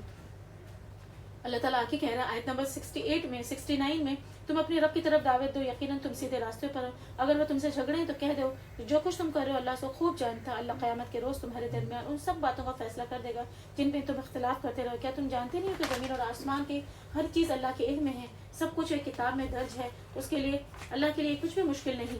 یہ لوگ اللہ کو چھوڑ کر جن کی عبادت کر رہے ہیں, جن کے لیے اس کی بات جن کے لیے کوئی سند نازل نہیں کی, یعنی کہ اللہ تعالیٰ نے کسی طرح سے ہوتی ہے نا, ہم کوئی کام کر رہے ہیں تو اس کے لیے یہ اوتھینٹسٹی, تو اللہ تعالیٰ کہہ رہے ہیں اس کے لیے کوئی اوتھینٹسٹی نہیں ہے, کوئی کسی طرح کی سند اللہ تعالیٰ نے نہیں اتاری کہ میں نے اللہ تعالیٰ نے نہیں کہا کہ فلاں کو میرے ساتھ فلاں بھی خدائی میں شریک, فلاں کو یہ میری خلقت میں میری جب میں تخلیق کر رہا تھا تو فلاں بھی شریک تھا نعوذ باللہ, تو تم اس کو بھی میری طرف سے میری طرف پوجو. تو اللہ تعالیٰ یہ کہہ رہا ہے کہ اس کو ہم کلیئر کر رہا ہے کہ کوئی سند نہیں اتاری, ان ظالموں کے لیے کوئی مددگار نہیں ہے. آیت نمبر 72, جب ان لوگوں کو ہماری آیت صاف صاف سنائی جاتی ہے تو تم دیکھتے ہو کہ منکرین حق کے چہرے بگڑنے لگتے ہیں, اور ایسا محسوس ہوتا ہے کہ وہ ابھی ان پر ٹوٹ پڑیں گے جو انہیں ہماری آیت سناتے ہیں. ان سے کہو کہ بتاؤ کہ تمہیں اس سے بدتر چیز کیا ہے, آگ. ان سے کہو میں بتاؤں تمہیں اس سے بدتر چیز کیا ہے, آگ. اللہ نے اسی کا وعدہ کیا ان لوگوں کے حق میں جو قبول حق کو سے انکار کریں, اور بہت ہی برا ٹھکانہ ہے. آگے اللہ تعالیٰ ایک بہترین مثال دے رہا ہے جو اللہ تعالیٰ کو نہیں مان کے دوسروں کو پوچھتے ہیں. مکھی کی مثال اللہ تعالیٰ آیت نمبر 73 میں دے رہا ہے کہ لوگوں کو ایک مثال دی جاتی ہے, غور سے سنو. جن معبودوں کو تم خدا کو چھوڑ کر پکارتے ہو وہ سب مل کر ایک مکھی بھی پیدا کرنا چاہے تو نہیں کر سکتے, بلکہ اگر مکھیوں سے کوئی چیز چھین بھی لی جائے تو وہ اس سے چھڑا بھی نہیں سکتے. مدد چاہنے والے بھی کمزور, اور جن سے چاہی جا رہی ہے مدد وہ بھی کمزور. اور ان لوگوں نے اللہ کی قدر ہی نہ پہچانی جیسا کہ اسے قدر پہچاننے کا حق تھا. واقعہ یہ ہے کہ اللہ بہت ہی قوت اور عزت والا ہے نا. کہ آیت نمبر 74 تک کہ اللہ تعالیٰ مکھی کی مثال کیوں دے رہا ہے. مکھی ایک ایسا انسیکٹ ہے کہ جب وہ کسی چیز پہ بیٹھتا ہے تو اس کے جو پر ہوتے ہیں اس پہ ایک لیسدار مادہ ہوتا ہے کہ جب وہ کسی چیز پہ بیٹھتا ہے تو وہ اٹھتا ہے تو اڑتی ہے وہاں سے, تو وہ چیز کو لے کر اڑتی ہے. اور یہاں اللہ تعالیٰ مثال دے رہا ہے کہ ایک مکھی جو لے کے جاتی ہے اس کو تو لا نہیں سکتے. اور مثال اللہ تعالیٰ کس طرح سے ضعف الطالب والمطلوب ہے نا, وہ دونوں ہی کمزور ہے. جس سے جو عبادت کر رہا ہے وہ بھی کمزور ہے اور جس سے مانگ رہا ہے وہ بھی کمزور ہے. پھر تم کمزوروں کے آگے کیوں کھڑے, اس اللہ کے آگے کھڑے رہو جو سب کچھ دینے والا ہے. اور آگے اللہ تعالیٰ کہہ رہے ہیں اللہ نے انہوں نے ما قدر اللہ حق قدری, انہوں نے اللہ کا قدر, ان لوگ اللہ کے ویسا قدر ہی نہیں کیا جیسا کہ اس کا قدر کرنے کا وہ قوی اور عزیز ہے نا. یہاں کیا مثال کیا تھی کہ جن کی عبادت یہ لوگ کرتے ہیں وہ کمزور ہیں, تو اللہ تعالیٰ کون ہے, قوی ہے, عزیز ہے, غالب ہے اور بہت ہی طاقتور ہے. اور اللہ تعالیٰ کا حق کیا ہے, اللہ کے حدیث میں اگر ہم پڑھیں مطالعہ کہ اللہ کا کہ رسول صلی اللہ علیہ وسلم فرماتے ہیں اللہ کا بندوں پر حق یہ ہے کہ اللہ کی عبادت کرو, اللہ کے سوا کسی کی عبادت نہ کرے. اور اللہ کا حق یہ ہے کہ وہ انہیں معاف کر دے. بندوں کے اوپر اللہ کا حق یہ ہے کہ اللہ تعالیٰ بندوں کو اللہ تعالیٰ معاف کر دے. کہ جب بندہ اللہ تعالیٰ کی اس طرح کی بندگی کرتا ہے جیسے مطلوب ہے تو اللہ تعالیٰ یقیناً معاف کرنے والا ہے, بخشنے والا ہے. اللہ تعالیٰ ہم کو اپنی عبادت میں اتنی خلوص, اخلاص اور خلوص کے ساتھ اللہ تعالیٰ عبادت کرے فرمائے, اور وہ چیز ویسی عبادت کرنے والا فرمائے, ویسا بندہ بنائے جیسا اللہ تعالیٰ کو مطلوب ہے. آیت نمبر 75 حقیقت یہ ہے کہ اللہ اپنے فرامین کی ترسیل کے لیے یعنی اپنی وحی کے لیے ملائکہ میں صرف پیغام رسالت منتخب کرتا ہے اور انسانوں میں بھی وہ سمیع اور بصیر ہے. جو کچھ ان کے سامنے ہے جو اسے بھی جانتا ہے, اور جو ان سے اوجھل ہے وہ اسے بھی وہ خوب واقف ہے, اور سارے معاملات اسی کی طرف رجوع ہوتے ہیں. میں نے پہلے بھی ایک آیت گزری تھی, آیت سجدہ کی تھی, اور یہ بھی آیت سجدہ ہے. آپ لوگ اس کے بعد 2 سجدے کر لیجیے گا. اے لوگوں جو ایمان لائے ہو, رکوع اور سجدہ کرو, اپنے رب کی بندگی کرو, نیک کام کرو شاید کہ تم فلاح پاؤ. اللہ کی راہ میں جہاد کرو جیسا کہ جہاد کا حق ہے نا. ہم دیکھیں کہ یہاں جو اللہ تعالیٰ کا رکوع سجدہ کے ساتھ اپنے رب کی بندگی کرو. یعنی بندہ انسان نماز کب پڑھتا ہے, 5 وقت نماز پڑھتا ہے, تلاوت کرے گا دن میں 1 بار کرے گا, زیادہ زیادہ 2 بار کر لے گا, تسبیحات کرے گا صبح اور شام کرے گا. لیکن جو بندگی ہے وہ 24 گھنٹے کی ہوتی ہے. بندگی کیا ہے, اللہ کی اطاعت, اللہ کی فرما برداری. اپنے آپ کو 24 گھنٹہ یہ سمجھے کہ میں اللہ کا بندہ ہوں. جیسے آئی ٹی میں جو لوگ جاب کرتے ہیں وہ 24 گھنٹے کی ان کی ڈیوٹی ہوتی ہے. جب ان کو آئے وہ منع نہیں کر سکتے کہ ابھی رات کا وقت ہے, میرے سونے کا ٹائم ہے, جب کال آیا ان کو ایکسیپٹ کرنا ہی ہے, اس کو لینا ہی ہے. تو ایسے ہم 24 گھنٹے کے بندے ہیں. اللہ تعالیٰ ہم کو اپنا ہر وقت اپنا بندہ بنائے رکھے. اور یہ بندہ کیسے ہے کہ ہم کھا بھی رہے ہیں, ہم پی بھی رہے ہیں, تو بھی اللہ کے بندے فراموش نہ کریں کہ اللہ تک کی فرما برداری ہمہ تن کرنی ہے, اللہ کی اطاعت ہمہ تن کرنی ہے. آگے اللہ تعالیٰ اللہ کی راہ میں جہاد کرو جیسا کہ جہاد کا حق ہے نا. کہ جہاد کے بارے میں ہم سن چکے, ایک جہاد ہوتا ہے, ایک قتال ہے نا. جہاد اللہ کی, قتال الگ ہے. جہاد کے ہر وقت اپنے آپ کو جدوجہد کرنا, جیسے اللہ کہہ رہا ہے اللہ کے بندہ بنانا ہے. ہر دم دل بہک رہا ہے کسی اور کی طرف, جو ہے دل متوجہ اور کسی اور کی طرف, لیکن فوراً اس کو جو ہے اللہ کی ذکر کی طرف موڑ دینا, اللہ کی طرف موڑ دینا ہے. فوراً دل کو فوراً یاد دلا دینا ہے کہ میں اللہ کی بندی ہوں, مجھے اللہ کی بندی بن کے رہنا ہے. مجھے اس وقت تک جب تک کہ موت نہیں آ جاتی اللہ تعالیٰ, اس وقت تک جو ہے مجھے اللہ کی بندگی میں ہی اپنے آپ کو خالص کرنا ہے. اور اس نے آیت نمبر, یہ لاسٹ آیت ہے جو میں آیت نمبر 78, اس نے تمہیں اپنے کام کے لیے چن لیا ہے, تم دین میں تم پر کوئی تنگی نہیں رکھی. قائم ہو جاؤ اپنے باپ ابراہیم کے ملت پر. اللہ نے پہلے بھی تمہارا نام مسلم رکھا تھا, اور اس قرآن میں بھی تمہارا نام یہی رکھا ہے تاکہ رسول تم پر گواہ ہو, تم رسولوں پر گواہ ہو. بس نماز قائم کرو, زکوٰۃ دو, اللہ سے وابستہ ہو جائے. وہ ہے تمہارا مولا, بہت ہی اچھا مولا اور بہت ہی اچھا مددگار. یعنی کہ یہاں دیکھیے کہ یہ اللہ تعالیٰ جو آخر میں بات کو جو کنکلوڈ کر رہا ہے, جو بات شروع ہوئی تھی, آخرت سے بات شروع ہوئی تھی, قیامت کے سلسلہ سے اللہ تعالیٰ نے ڈراوے سے بات شروع کی تھی, اور سورہ کا اختتام جس بات پر اللہ تعالیٰ کر رہا ہے کہ اس نے تمہیں اپنے کام کے لیے چن لیا ہے. یعنی کہ اللہ تعالیٰ نے مسلمانوں کو, امت مسلمہ کو اللہ تعالیٰ نے امت وسط بنایا ہے. لِتَكُونُوا شُهَدَاءَ عَلَى النَّاسِ, اللہ تعالیٰ نے انسانوں پر, لوگوں پر گواہ بنایا ہے. ان کا کام یہ ہے کہ وہ لوگوں کو بھلائی کی طرف بلائیں اور خود بھی بھلے رہیں, لوگوں کو برائی سے روکیں اور خود بھی برائی سے روکیں. اور پھر اللہ تعالیٰ نے تم پر دین میں کوئی تنگی نہیں رکھی. اللہ تعالیٰ نے دین کو بہت آسان بنایا ہے. نہیں, یہ بہت چھوٹی سی حدیث ہے, الدین یسر, دین بہت آسان ہے. اللہ تعالیٰ نے اتنا, دیکھیے نماز پڑھنے کا حکم ہے, نماز میں وضو کرنا ہے, وضو نہیں کر سکتے تو کیا کر سکتے ہیں, تیمم کر لو. پانی نہیں مل رہا تو تیمم کر لو. زخم ہے ہاتھ میں تو تیمم کر لو. نماز پڑھنا ہے, تکلیف ہے, کھڑے رہ کے نہیں پڑھ سکتے, بیٹھ کر پڑھ لو. بیٹھ کر نہیں پڑھ سکتے, لیٹ کر پڑھ لو. لیٹے اشارے سے پڑھ لو. مطلب یہ دیکھیے اتنی آسانی اللہ تعالیٰ نے رکھی ہے. غسل کی حاجت ہے، غسل نہیں کر سکتے تیمم کر لو. اتنی آسانی اللہ تعالیٰ نے رکھی. اور پھر آگے اللہ تعالیٰ قائم ہے جو اپنے باپ ابراہیم کی ملت پر ہے نا. ابراہیم علیہ السلام کہ جیسے میں نے بتایا ابراہیم علیہ السلام کی مثال کیوں دے رہا ہے؟ یہودی بھی ان کو اپنا جد اعلیٰ مانتے ہیں، یا عیسائی بھی ان کو اپنے جد اعلیٰ مانتے ہیں، اور مشرکین بھی ان کو جد اعلیٰ مانتے ہیں. اس لیے اللہ تعالیٰ آگے اللہ تعالیٰ کہہ رہے تم کسی اپنے آپ کو فرقے میں نہ بانٹو، میں فلاں ہوں میں فلاں ہوں، بلکہ اللہ نے تمہارا نام پہلے بھی مسلم رکھا تھا اور آج بھی مسلم ہے نہ. ہم نہ دیوبندی ہیں، نہ ہم بریلوی ہیں، نہ ہم اہل حدیث ہیں، نہ ہم کچھ ہیں، ہم مسلم ہیں ہے نا. آج ہم جب کسی سے ہم کہتے ہیں کہ آپ کو قرآن کی کلاس میں آنا ہے یا ہمارے قرآن کے درس میں آئے، آپ کون لوگ ہو ہے نا. یہ ایک مسلمان سے ایک مسلمان پوچھتا ہے کہ کون لوگ ہیں، حالانکہ اللہ تعالیٰ کہہ رہا ہے کہ ہم نے تمہارا نام مسلم رکھا ہے. اور پھر یہ مسلمان کیوں کہ مسلمانوں سے ہی تو گواہی لی جائے گی کہ تاکہ رسول تم پر گواہ ہو اور تم رسول پر گواہ ہو. پھر آگے جو بات آ رہی بس نماز قائم کرو زکوٰۃ دو. دیکھیں یہ بات یہ تیسری بار ریپیٹ ہو رہی ہے اگر آپ نے غور کیا ہے کہ نماز قائم کرو زکوٰۃ دو. کہ یہ دیکھیں کہ نماز جو ہے اللہ کے حضرت عمر جو ہے جتنے بھی جو عاملین کو مقرر کرتے تھے اپنی ان کے جو ہے خلافت میں، جو بہت زبردست فتوحات ہوئے، اسلامک اسٹیٹ بہت زبردست طریقے سے جو ہے افریقہ اور یورپ تک جو رسائی حاصل کیا تھا وہ حضرت عمر کے دور میں ہو چکا تھا. اور اتنے بڑے اسٹیٹ کے جو ہے خلیفہ تھے، اور جب کسی کو بھی وہاں پہ امیر مقرر کرتے تو اس کو خط میں نماز کے بارے میں خاص کر تنقید کرتے اور یہ لکھتے تھے کہ جو اپنی نماز کو قائم کرے گا، نماز کی حفاظت کرے گا، وہ باقی دین کی حفاظت کرے گا. جو اپنی نمازوں کو ضائع کر دے گا وہ اپنی دین کی بھی حفاظت نہیں کرے گا. تو نماز بہت اہم ہے. اللہ تعالیٰ ہم کو نمازوں کی نگہداشت کرنے والا بنائے، نمازوں کو ان کے اوقات میں نہ صرف پڑھنے بلکہ اس کو قائم کرنے کے ساتھ ساتھ اس کی حفاظت کرنے والا بنائے. اور زکوٰۃ کا جو حق ہے زکوٰۃ کو بھی اسی طرح سے ادا کرنے والا بنائے. اور آگے اللہ تعالیٰ کہہ رہا ہے واعتصموا باللہ، اللہ سے وابستہ ہو جاؤ.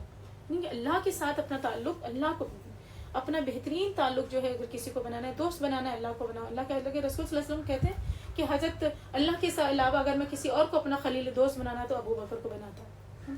کہ ہم اپنے دیکھیں کہ ہماری دوستیاں کہاں ہیں، ہماری دلچسپی کس طرف ہے. ہماری ہے نا ایک مسلمان کی تمام دلچسپی جو ہے وہ اللہ کی طرف ہونی چاہیے. اللہ تعالیٰ نے آج ہمارے چونکہ ہم جیسے دور ہو گئے تھے اللہ تعالیٰ سے، اللہ تعالیٰ ہم کو قریب کرنے کے لیے یہ حالات لایا تھا کہ اللہ تعالیٰ کیا گیا روئیں گڑ گڑائیں اور اللہ تعالیٰ ہم کو معاف کر دے ہے نا. یہ دیکھیں کہ جب یہ ایک ایسا دور تھا امت مسلمہ پہ جب تاتاری جو مسلمانوں پر حملہ آور ہوئے تھے، کہ میں اکثر بات تاریخ کے لیے ہی آ ہی جاتی ہے بات کہ جب تاتاری مسلمانوں پر حملہ آور ہوئے تھے اور تاتاریوں کا بہت زبردست یہ تھا کہ مسلمانوں کو قتل عام کرتے تھے، تو اس میں تاتاری شہزادی نے اس وقت ایک بزرگ سے کہا تھا کہ ہم کو حکومت میں ہم پوری طرح سے پھیلتے جا رہے ہیں اور تم لوگ سمٹتے جا رہے ہو، ہم کو تم پر مسلط کیا ہے اللہ نے. اس کا مطلب ہے اللہ ہم سے خوش ہے اور تم سے خوش نہیں ہے. تو وہ جو بزرگ رہتے ہیں کہتے ہیں کہ نہیں ایسا نہیں ہے. تو وہ کہتی نہیں یہی ہے، کیونکہ ہم کو حکومت ملی اور تم محکوم ہو گئے ہو، ہم تم کو تمہارا قتل عام کر رہے ہیں. تو وہ کہتے ہیں کہ اصل میں تم نے کبھی وہ ریوڑ دیکھا ہے؟ ریوڑ کس کو، یعنی کہ وہ چرواہے جو آدمی پورا وہ کیٹل ہوتا ہے، کیٹل جو ریڈنگ کرتے ہیں، تو ان کی بات ہے کہ اگر تم نے ریوڑ دیکھا ہوگا تو اس ریوڑ یعنی جو بکریاں بھیڑ ہوتی ہیں، اس بکریوں بھیڑ کے پیچھے کتے ہوتے ہیں، کچھ کتے ہوتے ہیں. تو ان کتوں کا کیا کام ہوتا ہے؟ تو وہ کہتی ہیں ان کتوں کا کام یہ ہوتا ہے کہ جب کوئی بکری یا بھیڑ جو ہے اپنے ریوڑ سے الگ ہو جائے تو وہ دوڑا کر اس کو وہاں پر واپس اس ریوڑ میں لے کر آتی ہیں. تو یہ کہتے ہیں کہ تم تاتاری لوگ بھی جو ہے ہم مسلمانوں پر اللہ تعالیٰ کی طرف سے چھوڑے ہوئے کتے ہو، تاکہ اللہ تعالیٰ چاہتا ہے کہ یہ جو ہے ہم کو اس آزمائش میں جب ہم مبتلا ہوں تو ہم پلٹ کر اللہ تعالیٰ کے پاس آئیں، اللہ تعالیٰ سے اپنے گناہوں کی معافی مانگے اور اللہ تعالیٰ ہم کو معاف کر دے ہے نا. تو یہ آیت جو ہے یہ سورہ ختم ہوئی، یہ سورہ حج مکمل ہوئی. اب ہم جو ہے آگے 18واں پارہ شروع ہوگا سورہ مومنین کا تفسیر کریں گے. اللہ تعالیٰ ہم کو یہاں جتنی باتیں ہم سن رہے ہیں پڑھ رہے ہیں اس کو اللہ تعالیٰ ہم کو سمجھنے والا، اس پر عمل کرنے والا بنائے اور ہم کو اس سے اللہ تعالیٰ نصیحت لینے والا بنائے. سورہ حج کے بعد اب آگے جو اگلی سورہ ہے وہ سورہ مومنون ہیں. جیسا بھی ہم پڑھ کے پورا آدھا پارہ مکمل کرا ہے، 17واں پارہ کا، اور 18ویں پارہ کی شروعات جو ہے سورہ مومنون سے ہو رہی ہے. سورہ مومنون کے بارے میں تھوڑا سا میں بتاتے چلوں، پھر اس کے بعد میں آگے ترجمہ پڑھوں گی. اور اس میں وہ تمام باتیں جو ہے پیچھے جو آ چکی ہیں اب تک الحمدللہ آپ 17 پارہ پڑھ چکے ہیں، اور بہت سی آیتیں، قوموں کا ذکر، وہ تمام باتیں جو ہے آیت توحید کی وہ سب اب ریپیٹ ہوں گی، چونکہ مجھے آگے سورہ نور کی تشریح کرنی ہے جس میں احکامات ہیں، اس لیے میں ان باتوں کو چھوڑتے ہوئے آگے گزروں گی جو تشریح جن کی ہو چکی ہے.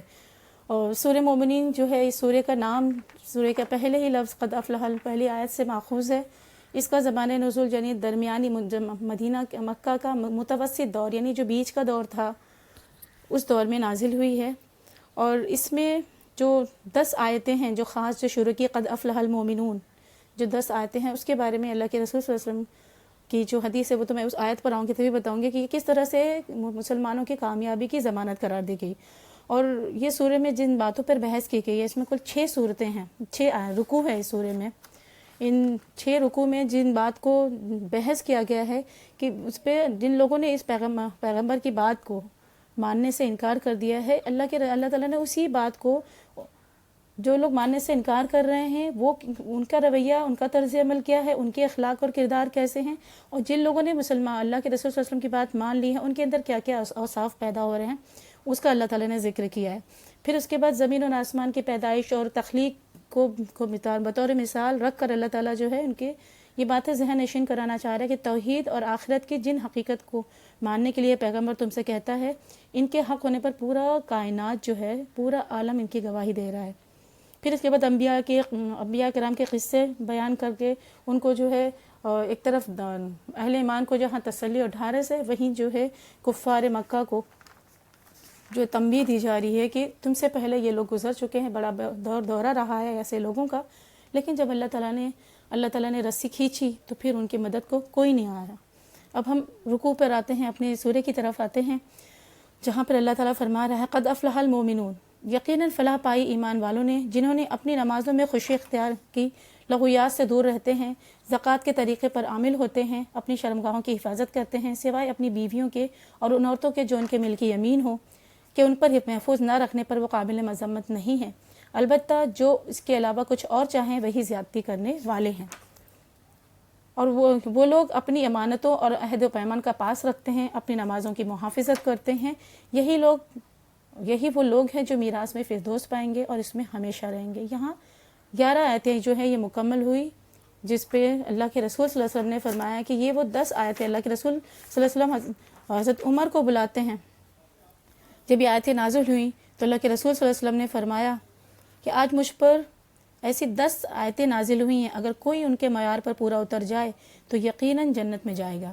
پھر آپ نے اس سورہ کی ابتدائی 10 آیتیں تلاوت فرمائیں. بہنیں کیا پہلی بات جو آ رہی ہے وہ کیا ہے کہ یقیناً فلاح پائی نمازوں میں خشیت اختیار کرنا ہے. خشوع کا تعلق کیا ہے؟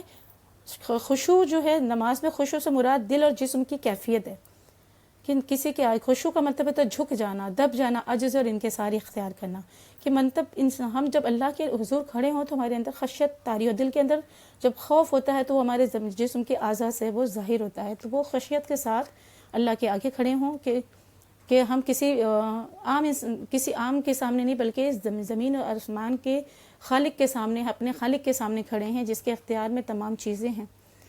آگے والی بات آگے آیت نمبر 3 میں ہے کہ لغویات سے دور رہتے ہیں. لغو ہر اس چیز کو کہتے ہیں جو لا حاصل ہو, یعنی انسان اپنے آپ کو ایسی چیزوں میں ملوث رکھے جس سے کسی طرح کا کوئی فائدہ حاصل نہ ہو, جن باتوں کا جن کاموں کا کوئی فائدہ نہیں, جس سے کوئی نتیجہ نہ نکلتا ہو, جن کی کوئی حقیقی ضرورت نہ ہو, اس سب کو جو ہے جیسے آج ہم دیکھتے ہیں موبائل پہ بیٹھے ہیں بے مقصد بیٹھے ہیں, بعض لوگ کام بھی کر رہے ہوتے ہیں لیکن بے مقصد بیٹھے ہیں, گیم کھیل رہے ہیں, بلا وجہ لوگوں کے ساتھ بیٹھ کے ٹائم پاس کر رہے ہیں, اس سب چیزوں کو جو ہے لغو میں کہا گیا ہے کہ یہ لغو ہے. اور مومن کی اصل ترین جو صفات میں سے یہ ہے کہ وہ ان چیزوں سے بچتا ہے. ایک مومن وہ ہوتا ہے جسے ہر وقت اپنی ذمہ داری کا احساس رہتا ہے, وہ سمجھتا ہے کہ دنیا امتحان گاہ ہے, اس کا ایک ایک وقت چونکہ ہم کو اللہ کے آگے ایک ایک اپنے لمحے کی جواب دہی کرنی ہے تو وہ ان چیزوں سے بچ کر اپنے وقت کو ان باتوں میں لگاتا ہے جو دراصل اس کے اماؤنٹ کو, اس کے میزان کو جو ہے بھاری کرنے والی ہیں. پھر آگے اللہ تعالیٰ فرماتے ہیں آیت نمبر 4 میں زکوٰۃ کے طریقے پر عامل ہوتے ہیں.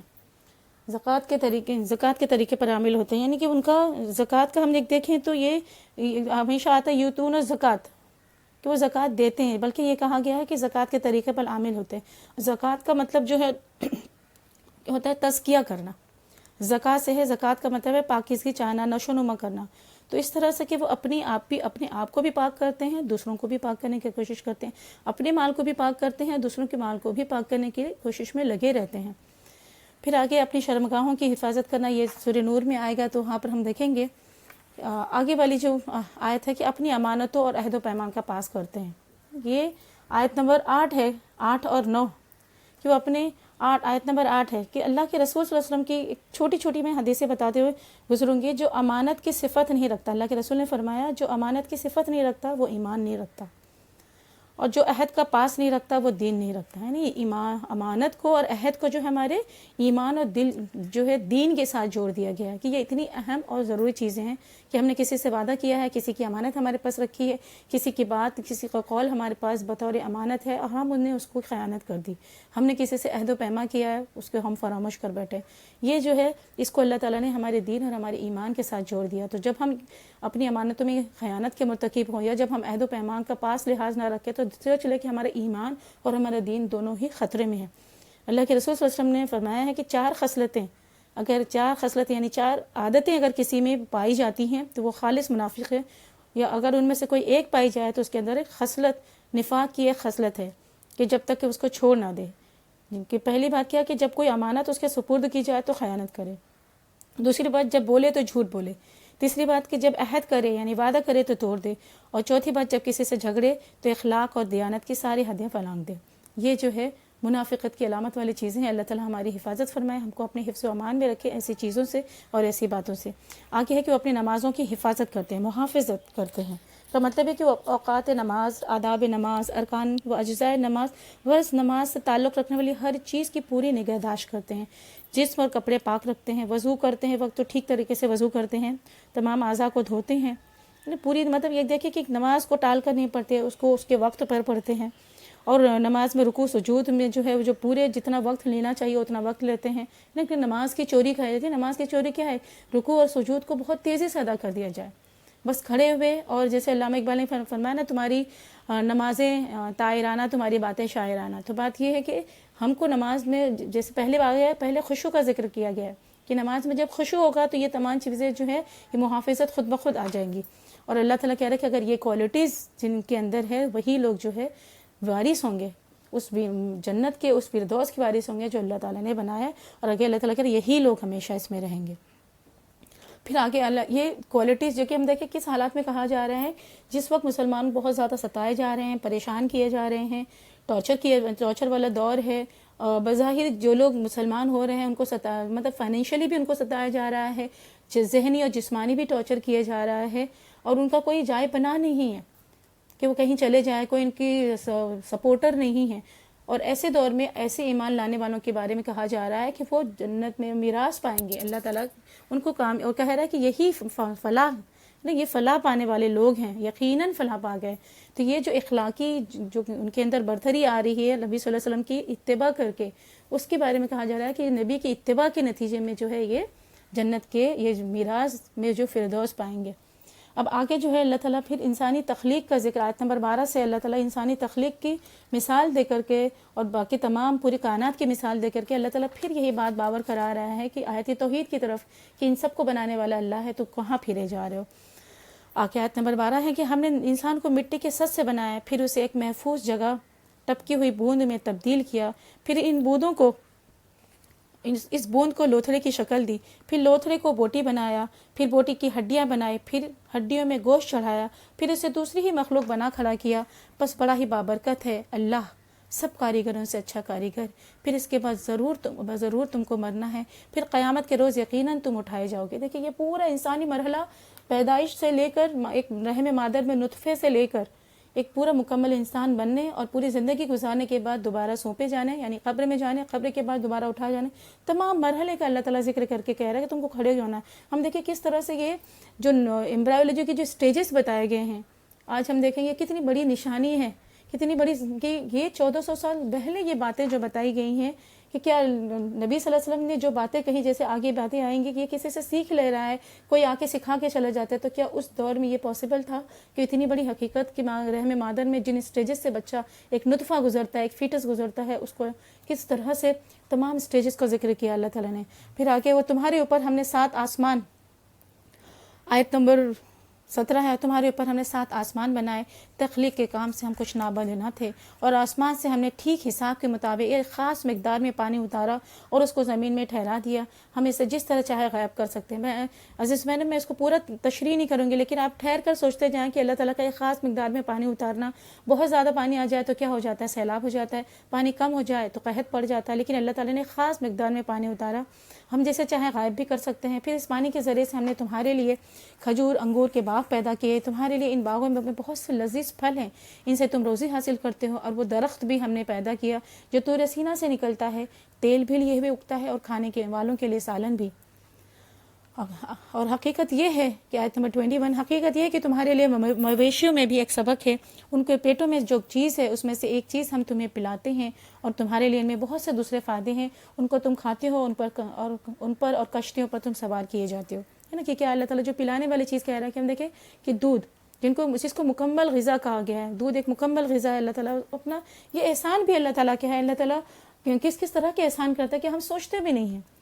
پھر اب یہاں اللہ تعالیٰ قوموں کے مثالوں کے ذریعے سے بات کہ کس طرح سے اللہ تعالیٰ نے قوموں کو اٹھایا، ان کے عروج اور زوال، یہ تمام چیزیں اب تک ہم سنتے آ رہے ہیں. 14 رمضان تک ہم سب سن چکے ہیں کہ کس طرح سے اللہ تعالیٰ قوموں کا ذکر کرتا ہے، اور اس کے بعد قوموں کو کس طرح سے اس قوم کو کس طرح کے سابقے پڑتا ہے. اللہ کے رسول صلی اللہ علیہ وسلم کے لیے ایک تسلی، ایک ڈھارس ہے کہ نبی صلی اللہ علیہ وسلم ایسے ہی جس طرح سے یہ آپ کو ٹارچر کر رہے ہیں، جس طرح سے آپ کا ماننے سے آپ کو انکار کر رہے ہیں، یہ دراصل آپ کو نہیں اللہ کی باتوں کو انکار کر رہے ہیں. اور اس طرح کی باتیں صرف آپ ہی سے نہیں گئی گئی، جتنی نبی اب تک گزرے ہیں ان سے اسی طرح کا معاملہ کیا گیا، لوگوں نے کیا. ہم نے نوح علیہ السلام کو اسی قوم کی طرف بھیجا. آیت نمبر 23، ہم نے نوح علیہ السلام کو اس کی قوم کی طرف بھیجا. اس نے کہا، اے میری قوم اللہ کی بندگی کرو، اے میری قوم اللہ کی بندگی کرو، اس کے سوا تمہارے لیے کوئی معبود نہیں ہے. کیا تم ڈرتے نہیں ہو؟ اس کی قوم کے جن سردار نے ماننے سے انکار کیا کہنے لگے، یہ شخص کچھ نہیں ہے، بس ایک بشر ہے تم ہی جیسا. اس کی غرض یہ ہے کہ تم پر برتری حاصل کرے. اللہ کو اگر بھیجنا ہوتا تو فرشتے بھیجتا. یہ بات تو ہم نے کبھی اپنے باپ دادا کے وقتوں میں سنی ہی نہیں کہ بشر رسول بن کر آئے. کچھ نہیں، بس اس آدمی کو ذرا جنون لاحق ہو گیا. کچھ مدت دیکھ لو اس کو اور شاید افاقہ ہو جائے. نوح علیہ السلام نے کہا، پروردگار، ان لوگوں نے جو میری تکذیب کی ہے اس پر اب تو ہی میری نصرت فرما. ہم نے اس پر وحی کی کہ ہماری نگرانی میں اور ہماری وحی کے مطابق کشتی تیار کر. پھر جب ہمارا حکم آ جائے اور تنور ابل پڑے تو ہر قسم کے جانور میں سے ایک جوڑا لے کر اس میں سوار ہو جا، اور اپنے اہل و عیال کو بھی اپنے ساتھ لے، اور ان کے خلاف اور سوائے ان کے جن کے خلاف پہلے فیصلہ ہو چکا ہے، اور ظالموں کے معاملے میں مجھ سے کچھ نہ کہنا، یہ اب غرق ہونے والے ہیں. پھر جب تو اپنے ساتھیوں سمیت کشتی میں سوار ہو جائے تو کہے، شکر ہے اس خدا کا جس نے ہمیں ظالم لوگوں سے نجات دی، اور کہے، پروردگار مجھ کو برکت والی جگہ اتار، اور تو بہترین جگہ دینے والا ہے. اس قصے میں بڑی بڑی نشانیاں ہیں اور آزمائش تو ہم کر کے رہتے ہیں. اس کے بعد ہم نے دوسری دور کی قوم اٹھائی. پھر ان میں خود ہی ان کی قوم کا ایک رسول بھیجا جس نے انہیں دعوت دی کہ اللہ کی بندگی کرو، تمہارے لیے اس کے سوا کوئی معبود نہیں. کیا تم ڈرتے نہیں؟ اسی قوم کے جن سرداروں نے ماننے سے انکار کیا اور آخرت کی پیشی کو جھٹلایا، جس کو ہم نے دنیا کی زندگی میں آسودہ کر رکھا تھا، وہ کہنے لگے، یہ شخص کچھ نہیں مگر ایک شخص تم جیسا ہی، بس تم جو کچھ کھاتے ہو یہ وہی کھاتا ہے، جو کچھ تم پیتے ہو وہی پیتا ہے. اب اگر تم نے اپنے ہی جیسے ایک بشر کی اطاعت قبول کر لی تو یقیناً گھاٹے میں رہے. یہ تمہیں اطلاع دیتا ہے کہ جب تم مر کر مٹی ہو جاؤ گے، ہڈیوں کا پنجر بن کر رہ جاؤ گے، اس وقت تم قبروں سے نکالے جاؤ گے. بعید، بالکل بعید ہے یہ وعدہ جو تم سے کیا جا رہا ہے. زندگی کچھ نہیں ہے، بس یہی زندگی دنیا کی، یہی ہم کو مرنا ہے اور جینا ہے. ہم ہرگز اٹھائے جانے والے نہیں ہیں. یہ شخص خدا کے نام پر محض جھوٹ گڑھ رہا ہے اور ہم کبھی اس کے ماننے والے نہیں. رسول نے کہا، پروردگار، ان لوگوں نے میری تکذیب کی ہے، اس پر تو ہی میری نصرت فرما. جواب میں ارشاد ہوا، قریب ہے وہ وقت جب یہ اپنے کیے پر پچھتائیں گے. آخرکار ٹھیک حق کے مطابق ہنگامہ عظیم نے ان کو آ لیا اور ہم نے ان کو کچرا بنا کر پھینک دیا. دور ہو ظالم لوگ. پھر ہم نے اس کے بعد دوسری قومیں اٹھائی کہ قوم اپنے وقت سے پہلے ختم ہوئی اور نہ کوئی اس کے بعد ٹھہر سکی. پھر ہم نے پے در پہ اپنے رسول بھیجے. جس قوم کے پاس بھی اس کا رسول آیا اس نے اسے جھٹلایا، اور ہم ایک کے بعد ایک قوم ہم کو ہلاک کرتے چلے گئے، حتیٰ کہ ان کو بس افسانہ ہی بنا کر چھوڑا. پھٹکار ان لوگوں پر جو ایمان نہیں لاتے. اس کے بعد پھر ہم نے موسیٰ اور اس کے بھائی ہارون کو اپنی نشانی اور کھلی صنعت کے ساتھ فرعون اور اس کے آیان سلطنت کی طرف بھیجا، مگر انہوں نے تکبر کیا اور بڑی دھونکی لی. کہنے لگے کہ ہم اپنے ہی جیسے 2 آدمیوں پر ایمان لے آئیں، اور آدمی بھی وہ جن کی قوم ہماری بندی ہے. بس انہوں نے جھٹلایا اور ہلاک ہونے والوں میں جا ملے۔ موسیٰ علیہ السلام کو ہم نے کتاب عطا فرمائی تاکہ لوگ اس سے رہنمائی حاصل کریں، اور ابن مریم اور اس کی ماں علیہ السلام کو ہم نے ایک نشان بنا دیا، ان کو ایک سطح مرتفع پر رکھا جو اطمینان کی جگہ تھی اور چشمے اس میں جاری تھے۔ آیت نمبر 51، اے پیغمبر صلی اللہ علیہ وسلم کھاؤ، اے پیغمبروں کھاؤ پاک چیزیں اور عمل کرے صالح جو کچھ تم بھی کرتے ہو اس میں اس کو خوب جانتا ہوں، اور تمہاری یہ امت ایک ہی امت ہے، میں تمہارا ہی رب ہوں، بس مجھی سے ڈرو۔ یہاں دیکھیے بات ایک چیز کیوں کہی جا رہی ہے، اے پیغمبروں۔ ایسا نہیں تھا کہ تمام پیغمبر ایک جگہ موجود تھے، لیکن تمام پیغمبروں کی جو دعوتیں تھیں، جو باتیں تھیں وہ سیم تھیں۔ یہاں اللہ تعالیٰ اسی مناسبت سے کہہ رہا ہے کہ پاک چیزیں کھاؤ۔ اللہ تعالیٰ نے جو کھانے والی چیزیں کہ تمام چیزیں اللہ تعالیٰ نے جو حلال کی ہے وہ حلال چیزیں اور پاک اور طیب چیزیں اللہ تعالیٰ کھانے کے لیے حکم دے رہا ہے، اور ساتھ ہی عمل صالح، کہ عمل صالح کے ساتھ پاک چیزیں، اگر انسان عمل صالح سے پہلے طیبات کھانے کی طرف جو اشارہ اللہ تعالیٰ کر رہا ہے، اس طرح کہ حرام خوری کے ساتھ عمل صالح کوئی معنی نہیں رکھتا۔ مطلب صلاح کے لیے ایک نیک عمل صالح کے لیے ضروری ہے کہ آدمی رزق حلال کھائے۔ اللہ کے رسول صلی اللہ علیہ وسلم نے فرمایا کہ ایک آدمی جو ہے بہت دور ایک شخص لمبا سفر کر کے غبار آلود پورا گندہ حال آتا ہے اور آسمان کی طرف ہاتھ دعائیں اٹھا کے مانگتا ہے، یا رب، یعنی کہ وہ حرم میں جاتا ہے، اللہ کے اتنی لمبی سفر کر کے اللہ کے دربار میں جاتا ہے اور دعا کرتا ہے، یا رب، مگر حال یہ ہے کہ روٹی اس کی حرام کی، کپڑے اس کے حرام کے، اور جسم اس کا حرام کی روٹی سے پلا ہوا، اب کس طرح اس کی دعا قبول ہو؟ دیکھیں کہ حلال کے ساتھ حلال رزق نہ ہو، پاکیزہ رزق نہ کھائے انسان اور وہ نیکی کام کرے تو اللہ ایسی نیکیوں کا اس کے کوئی نفع نہیں دینے والی ہے۔ پھر جو یہ چیز اللہ تعالیٰ آگے کہ میں تمہاری امت ایک ہی امت ہے، میں تمہارا رب ہوں، یعنی تمام نبیوں نے ایک ہی دعوت دی، اور اب جب کھڑے ہوں گے تو وہ دو ہی، ایک نیک لوگوں کا گروپ ہوگا، ایک برے لوگوں کا گروپ ہوگا۔ تو یہ اللہ تعالیٰ کہہ رہا ہے تمہارا اور میں تمہارا رب ہوں، مجھے سے ڈرو۔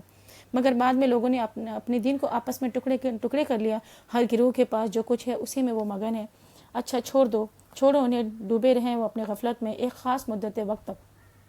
آیت نمبر 55، کہ یہ سمجھتے ہیں کہ ہم جو انہیں مال اور اولاد سے مدد دیے جا رہے ہیں تو گویا انہیں بھلائیاں دینے میں سرگرم نہیں، اصل معاملے کا انہیں شعور نہیں ہے۔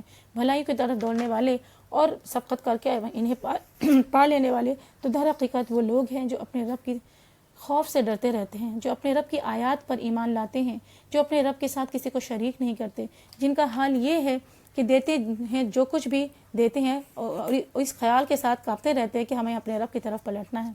ہم کسی شخص کو اس کی مقدرت سے زیادہ اس کی تکلیف نہیں ڈالتے، اور ہمارے پاس ایک کتاب ہے اور ہر چیز ٹھیک بتانے والی ہے۔ لوگوں پر ظلم بہرحال نہیں کیا جائے گا، مگر یہ لوگ اس معاملے میں بے خبر ہیں۔ ان کے اعمال بھی اس طریقے سے جس کا اوپر ذکر کیا گیا مختلف ہیں۔ وہ اپنے یہ کرتوت کیے چلے جائیں یہاں تک کہ جب ہم ان کی عیاشیوں کو عذاب میں پکڑ لیں گے تو پھر ان کے عیاشوں کو عذاب میں پکڑ لیں گے تو پھر وہ ڈکرانا شروع کر دیں گے، اور پھر اللہ تعالیٰ فرمائے گا اب بند کرو اپنی فریاد و فغاں، ہماری طرف سے اب کوئی مدد نہیں ملنی۔ میری آیات جب سنائی جاتی تھیں تو تم رسول کی آواز سنتے ہی الٹے پاؤں بھاگ نکلتے تھے، اپنے گھمنڈ میں اس کو خاطر ہی میں نہ لاتے تھے، اپنے چوپالوں میں اس پر باتیں چھاڑتے اور بکواس کیا کرتے تھے۔ آیت نمبر 67، تو کیا ان لوگوں نے کبھی اس کلام پہ غور نہیں کیا، یا وہ ایسی کیا بات لایا ہے جو کبھی ان کے اسلاف وہ کوئی ایسی بات لایا ہے جو کبھی ان کے اسلاف کے پاس نہ آئی تھی، یا یہ اپنے رسول سے کبھی اس کے واقف نہ تھے کہ ان کا ایک انجانا آدمی کے باعث ہونے کے ہونے کے باعث اس سے بدکتے ہیں، یا یہ اس بات کے قائل ہیں کہ وہ مجنون ہے؟ نہیں، بلکہ وہ حق لایا ہے، حق ہی ان کی اکثریت کو ناگوار ہے۔ کہ حق بات جب حق ان کے سامنے پیش کیا جا رہا ہے تو وہ ان کی اکثریت کو ناگوار ہے، اور اگر حق کہیں ان کی خواہشات کے پیچھے چلتا تو زمین اور آسمان اس کی ساری آباد کا نظام درہم برہم ہو جاتا ہے۔ نہیں، بلکہ ہم ان کا ذکر اس کتاب میں ہم ان کا ہی ذکر ان کے پاس لائے ہیں، اور وہ اپنے ذکر سے منہ موڑ رہے ہیں۔ کیا تو ان سے محمد صلی اللہ علیہ وسلم کو تسلی دی جا رہی ہے کہ کیا تم ان سے کچھ مانگ رہے ہو؟ تیرے لیے تیرے رب کا دیا ہی بہتر ہے، اور وہ بہترین رزاق ہے۔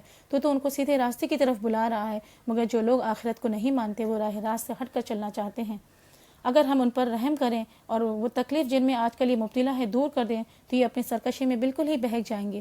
ان کا حال تو یہ ہے کہ ہم نے انہیں تکلیف میں مبتلا کیا، پھر بھی اپنے رب کے آگے نہ جھکے، نہ عاجزی اختیار کی۔ البتہ جب نوبت یہاں تک پہنچ جائے گی کہ ہم ان پر ایک سخت عذاب کا دروازہ کھول دیں تو یکایک تم دیکھو گے اس حالت میں یہ ہر طرف سے، ہر خیر سے مایوس ہو جائیں گے۔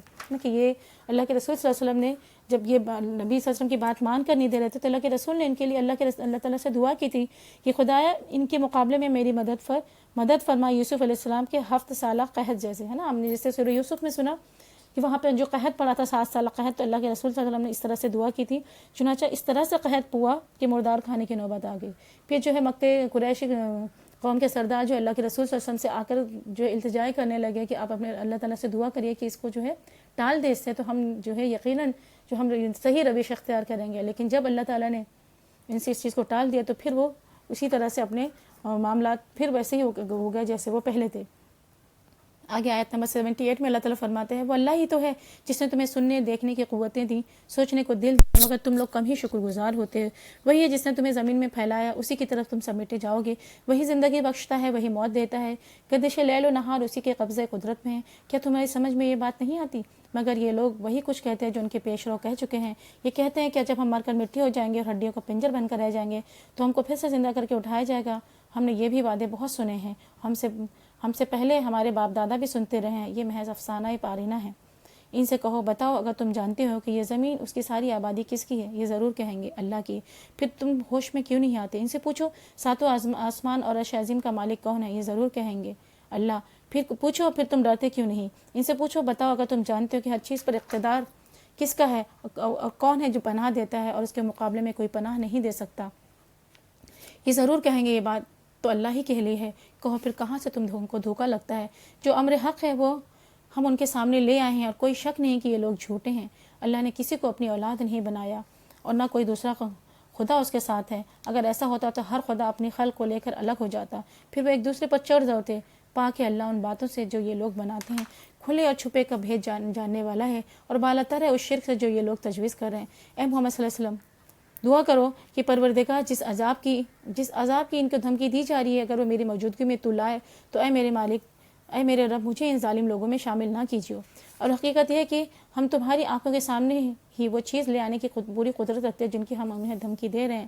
اے محمد صلی اللہ علیہ وسلم برائی کو اس طریقے سے دفع کرو جو بہتر ہو۔ قرآن کی آیت ہے ادفع باللتی ہی احسن، یعنی کسی کے ساتھ کوئی برائی کرے تو ضروری نہیں کہ اس کے ساتھ ہم بھی برائی کریں، بلکہ ہم بھلائی کا روش اختیار کریں تو شاید کہ اس کے دل پلٹ جائیں۔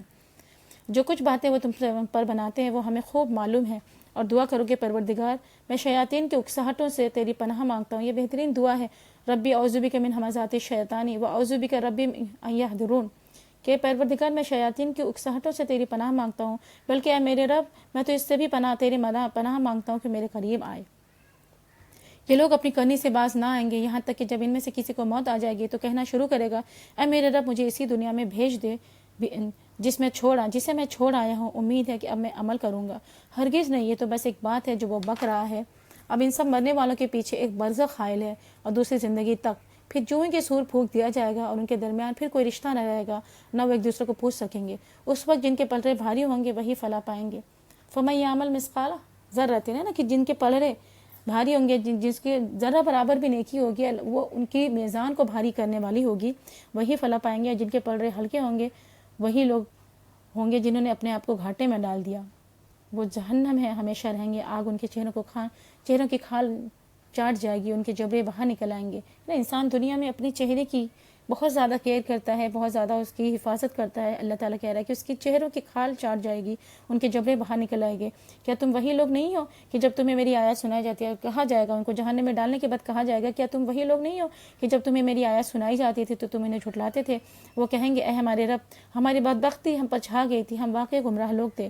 اے ہمارے رب اب ہمیں یہاں سے نکال دے، ہم پھر ایسا قصور کریں تو ظالم ہوں گے۔ اللہ تعالیٰ جواب دے گا دور رہو میرے سامنے سے، پڑے رہو اسی میں اور مجھ سے بات نہ کرو۔ تم وہی لوگ تو ہو میرے کچھ بندے جب کہتے تھے اے ہمارے پروردگار ہم ایمان لائے۔ یہ بہت بہترین دعا ہے۔ اس آیت نمبر 109 میں ربنا آمنا فاغفر لنا وارحمنا وانت خیر الراحمین، کہ اے ہمارے رب ہم ایمان لے آئے، ہمیں معاف کر دے، ہم پر رحم کر، تو سب سے رحیموں میں سب سے اچھا رحم کرنے والا۔ ایک دعا یہ ہے، اور ایک سورہ کی آخر کی ایک دعا ہے رب اغفر وارحم وانت خیر الراحمین، بہت بہترین دعا ہے۔